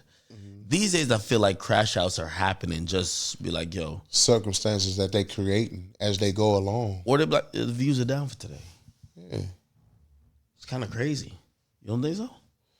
Man, listen, man. 1 + 1 = 2, It ain't too much I'm going to sit on these cameras and say, because I'm a man at the end of the day. You feel me? I done been on. Yeah, Vlad will hate you. Huh? Vlad will hate you. Yeah. Yeah, because That's probably why I ain't had a Vlad interview yet. You got to spell it out. Yeah. Right. And I'm not willing to do that. I ain't willing to do that. You know what I'm saying? I ain't willing to do that. You feel me? And I respect that's what I love about myself, because I know that there's certain rooms I'm not going to be allowed in. I know it's going to be certain hands I'll never shake, because you can't get me to do that. So when they see a nigga like me, they like, we can't mold that into what we want to. You feel me? You can't go too viral off Fat Trel, because Fat Trel won't allow it. I ain't gonna say nothing too crazy. I'm not doing that. You know what I'm saying? Y'all know y'all wrong, but there's millions involved. So I feel you. Go ahead. I ain't no whistleblower, but I ain't participating either. I respect it. Mind my business. Make my money and get the fuck on. Hey,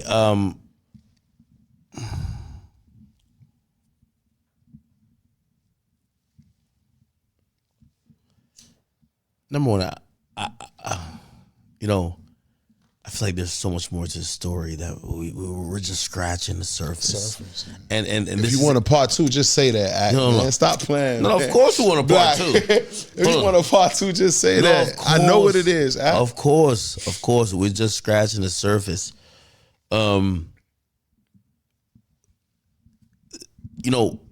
me, I'm really interested in your story, because when I was covering you, a lot of times I made up a persona of you based on what I seen, what I heard, and I never ever got or allowed myself to get nuance from people to be like, well, yeah, well, both could be true. Yeah, that's not the nigga that nobody want to fuck with. Mm-hmm. But he got kids, he got family, he's hospitable, he's a really good person. It was either villains and heroes. And a lot of times, sometimes when people are looking from things from a bird's eye perspective and they're not close enough, we look at it as villains and heroes. Well, what are you today? Are you the villain or the hero? When it might be like, no, that's just not how life is. So that's one of the reasons 100% we got to get beyond the surface. I do want to ask about music though, because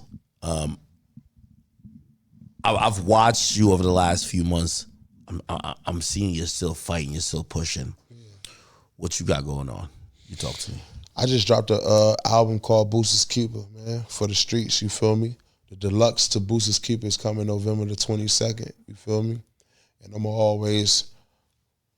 Washingtonian at heart. I represent the streets, I represent the trenches, the have-nots. So I'm gonna forever speak on that. That's what I am, and that's who I've always been since the beginning. And that's what I want you to understand too, right? While I got you right here, let me say this. Go ahead, talk to me. When it come down to the music, right? Mm-hmm. We speak on a lot of things. We throw hoods up. We say a lot of disrespectful things. We say a lot of respectful things, right? We speaking for the area that we come from, the streets that we represent. We might not necessarily think that it's cool, but we got to get this message across, because this is why I chose to protect myself on this day. You feel me? Niggas got all type of charges, gun charges, whatever you got going on. I ain't never been arrested for violence. I always been arrested for protecting myself. But I got to protect myself at all costs. You feel me? Because the day you might choose not to might be the day that you want to go to the dealership and buy a car. You feel me? Rest in peace, X, man. He woke up one day, wanted to buy a motorcycle. Lost his life. You feel me? Long live X. Yep. We all have those days. I wake up sometimes, I ain't got no more cigarettes in my pack. I want to go down the street and get a pack of cigarettes. Do you? Of course. But I say that to say, before I answer your question, I say that to say that shouldn't cost me my life. That's what I'm saying. True. You get what I'm saying? So it come a time where I get it. You on the outside looking in, but yo, we human too. Nigga, we run out of toilet paper, nigga. We do. Facts. I'm not about to wake you up out your sleep to go bring me some toothpaste, dog. I just woke up, man. I ain't got no toothpaste. Sometimes you just want to shoot down the street. Go get you some toothpaste. See a pretty bitch walk past. Damn, baby, what's up? Oh my God. Yeah, what's up? Take my number. Yeah, I'm gone. But I just popped out to grab some toothpaste real quick. I shouldn't have to call up my security team, headquarters, meet me at the crib, 10 a.m. sharp, Colgate only. Nah, dog. Going down the street to get some toothpaste, bro. I should be able to do that. I say that to say, when are you willing to separate it? Because when you put out this type of energy, dog, you ain't trying to go nowhere. Even the niggas who love your music or download your album, they trying to see if you about that. That's fact. Cause you so on that. You know what I'm saying? Ooh, he right here by himself, boy. I caught that nigga. Bitch ass nigga was buying some toothpaste. Ha ha! We caught this goofy nigga trying to buy some Colgate. Right. It can happen like that. Same nigga, he done searched your name on YouTube 18,000 times in the month of January. So what we doing? Stop playing, man. Stop playing, man. That's why niggas can't go viral off me. Because I know it's certain rooms that I ain't gonna be able to walk in. You can't do that to me.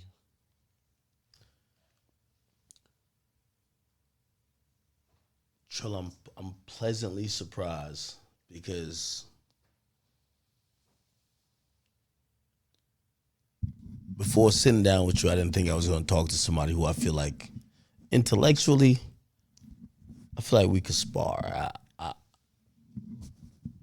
I think you're not working off emotions, but you're working off, well, if this happens and this happens, I know they want this to be my response, but I'm also going to think about this, and this before I just blindly just hop out there, you know? Absolutely.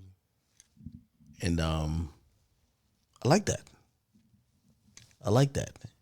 And this is why, number one, I'm going to call this a part one. I would like to do a few things with you. Pause. Yeah, no crazy.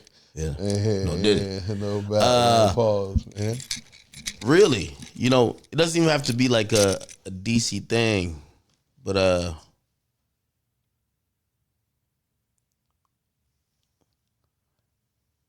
as you tell your story and how you accurately told it, it's like I feel like I was being given a biopic, a documentary. Yeah. Somebody who was taking me on a journey, and shit, I'm gonna be honest with you, it gave me more insight just sitting here with you for 2 hours than I ever knew. I was going off of what people said about you, which I ain't gonna lie, I'm gonna keep it being. They never said nothing nice. Yeah, and I said, to be transparent with you, I said a lot of crazy things on the internet too, young and dumb, saying things I shouldn't have said, you feel me?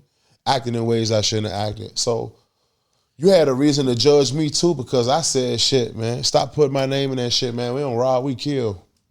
I wasn't supposed to say that publicly. I remember seeing that. But I was coming from a place I remember where, seeing that shit. I was like, hey, listen, I was coming from a place where, don't put us in that, man. Don't do that. We got this going on, man. We elevate. Don't put us in that. But I try to put it in the shortest, simplest way possible. And it backfired, you feel me? It brought media attention, federales, police, detectives, jump outs. It brought all of the above, you feel me? I went about that the wrong way. Lessons, you live and you learn. Back to what I told you earlier. You don't see somebody make a mistake and say, how can I do that mistake better? You look at that mistake and say, we ain't doing that at all. X that off the list. We know not to do that. I think that's the happiest I am about this conversation. Yeah. I'm watching somebody who's grown. I'm watching somebody who's down to take accountability. Not saying, the worst type of people are the ones who say, "Oh no, they're just getting at me because they hating on me." They don't like the fact that I'm driving this car, I'm wearing this clothing, or I got this jewelry. Yeah. And it's usually a lack of accountability. I respect you for that. Absolutely. 100%. Absolutely. Give us your music plans. We got to do part 2 of this. Okay. But music-wise, what you got coming up? Like I said, man, Boosters Keeper out now, right now, everywhere for the streets. You know what I'm saying? Not to mention Nightmare on East Street 2 was top 24 in the country, in the world, not just America, in the world. And I dropped that less than a year from being released from prison. Hey, can I ask you a question? Like, I literally feel like, and I wonder if y'all get that. Let us not forget, the streets still love Fat Trel. Let us not forget that. Oh, no, of course. The streets still love Fat Trel. The bad bitches and the strippers who working and getting to it every night, I'm still well respected in the traps all across America, man. I think what I was going to Let us not never ever forget that. Please, while I'm being humble, I'm still that nigga when it comes to the trenches, nigga. Because everything I say law, and the streets know that. I think that's what I was going to ask you, is like, especially as we're approaching like Halloween. Absolutely. I'm gonna be honest with you. When I first started covering a lot of y'all, I was just genuinely scared of y'all. Because you know what it is? Because it didn't feel like y'all had a rhyme or reason and y'all were unpredictable. Yeah. It felt like y'all were just like, I mean, I think now we've seen the real definition of crash outs, but I thought y'all were trying to crash out. Yeah. But that wasn't true. If anything, y'all were more amused by somebody like me, even if I wasn't speaking fully the truth. And y'all were caring about maybe people y'all did have issues with. Like, you're not gonna let them get away with some foolish shit. But it was just like fuck what I got going on. Okay, it's funny though, but cool. Which back then I thought it was crashing out. I'm like, oh no, these guys ready to crash out. But that wasn't never the case. Yeah, never the case, man. Product of our environment. You feel me? Like I said, we speaking on real issues that's going on in our city. You feel me? And when you do that, sometimes the truth can be ugly. But it's the truth at the end of the day. And we got to get that out through our music. You feel me? And we do that for sure. Yeah. Yo, listen, if you're watching this, man, please go check out Fat Trel's new music right now, available on all DSP platforms. New album, man. Boosters Keeper out everywhere. The deluxe dropping November the 22nd. You know what it is. Okay, maybe we could get part 2 for the deluxe. Let's do it. Call my phone. I got a real good feeling, Act, that what we just sat down here and did, this interview, this is the start of some great things to come. No, of course. And also, here's the thing, too. And I wish I had gotten to this earlier, because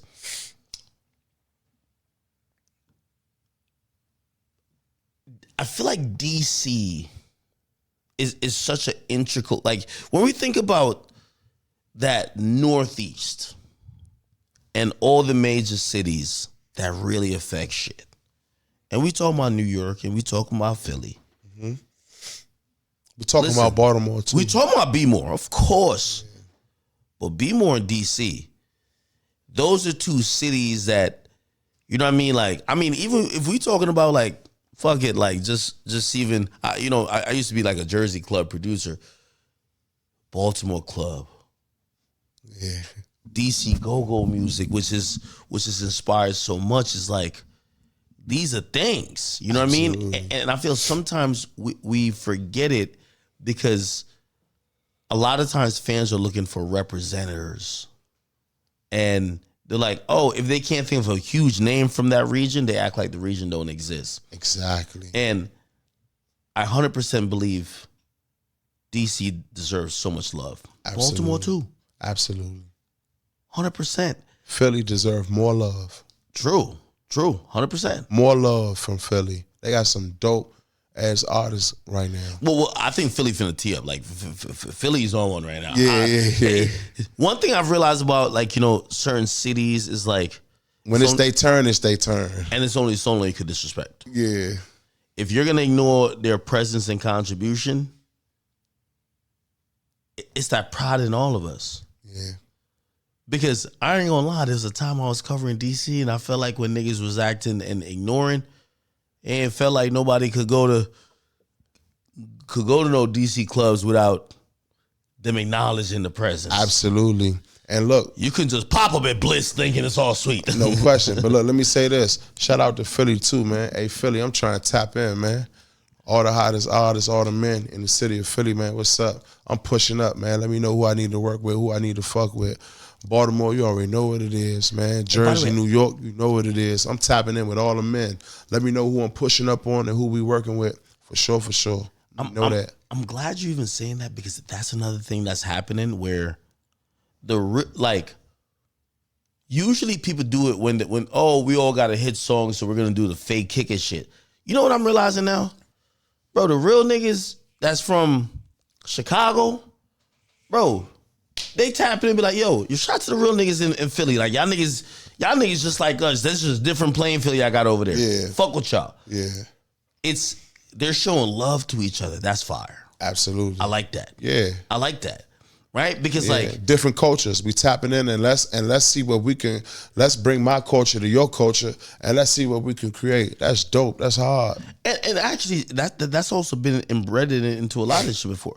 Shit, I remember seeing, I mean, even though it was a basketball player, I remember seeing John Wall, Meek Mill, and motherfucking Shaq Lizzy all up in the club in DC having a good old time. Absolutely. Like, yo, listen, there are certain cities, they're going to lock in with other cities. And I think, man, I like the clairvoyance in what you're saying, because I believe you're one of the people who are lucky enough to get past the point of ignorance. Absolutely.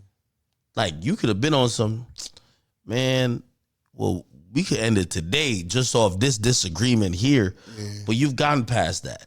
Mm-hmm. Listen to some of the music, you still snapping. Absolutely. You feel what I'm saying? Absolutely. Like, you got a way with the cadence, with your vocal inflection, with how you rap.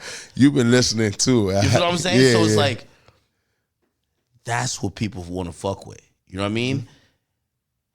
And now you're smarter, because ain't no nigga gonna be able to trick you out of your position. Absolutely. There ain't no question I could ask you where you could be like, yo, man, fuck that, man. I'm about to get 1,000. The niggas think what? I'm about to get 1,000 niggas in the streets. Gonna have 500 guns in niggas' hands. Yeah. We finna go. You ain't finna do no dumb shit like that. Yeah. Did that already. Yeah. That's what I'm also happy about. Niggas like you, even like you, Dirt, Keith, Reese, like, listen, bro, niggas watch y'all make every mistake, go to jail. We also watch other people die. Absolutely. There's nothing more to be proven. Yeah. We want to see the wins. It's time, like, there's never a time you'd be like, yo, nah, niggas think I'm pussy out here. Never should happen no more. Yeah. And that's why I'm rooting for y'all, because, you know, I think hip hop is at a different place now where, shit, 50 was the hottest nigga up until 2007. Kanye beats him in a battle, or like a little sales battle. Mm-hmm. Then people start acting like 50 ain't shit. People grew up and realized, nah, that nigga's a part of I grew up on this music. You know what, honestly, not to cut you off or switch gears, I think the world got fed up when we lost Take. When we lost Take, it was like, nah, stop playing. Yeah, we got to show love to people who we fuck with. You know what I'm saying? Like, come on, man. Like, come on, man. Take off, man. You know what I'm saying? Like, nah. Cool dude, real member, fly as a motherfucker, pop his shit. Nah, what's up? What's going on? We lost Take. Long live Take, man. Enough is enough. And I think that's where like, let's transition from, come on, man. Like, long live Take, man, but you weren't supposed to lose Take, man. And I don't mean to pivot. I know I just fucked you up. I can tell. No. But I say that to say, cool dude, Migo, great lyricist, fly as a motherfucker, pop his shit, great sense of humor, right? We see the interviews with the Breakfast Club. We see, you get what I'm saying? Flaws too. He drink lean, whatever. We know about the Migo. Yeah, you know what I'm saying? Was the coolest nigga, but guess what though? Great person, great artist. So when you see shit like that, you feel me? Long live Trouble, man. When you see shit like this, you say, damn, man, what we doing, man? Is we building these dudes up to eliminate them. Because at this point, you ain't building them up to break them down. Y'all building them up and eliminating them at a rapid pace. Now, what the fuck is we doing, man? This is America at the end of the day. Let's sell a good time, have fun, make some great music, and get some paper and show black excellence. For real, for real. I'm in 100% agreement with that, man. Listen, if you're listening to the voice or the sound of my voice right now, please go make sure y'all go check out my man Fat Trel on DSPs right now. Absolutely. Got a project out right now. Go check him out. Man. Listen, this is one of the few rappers you're gonna be able to every word you hear him say, he done lived.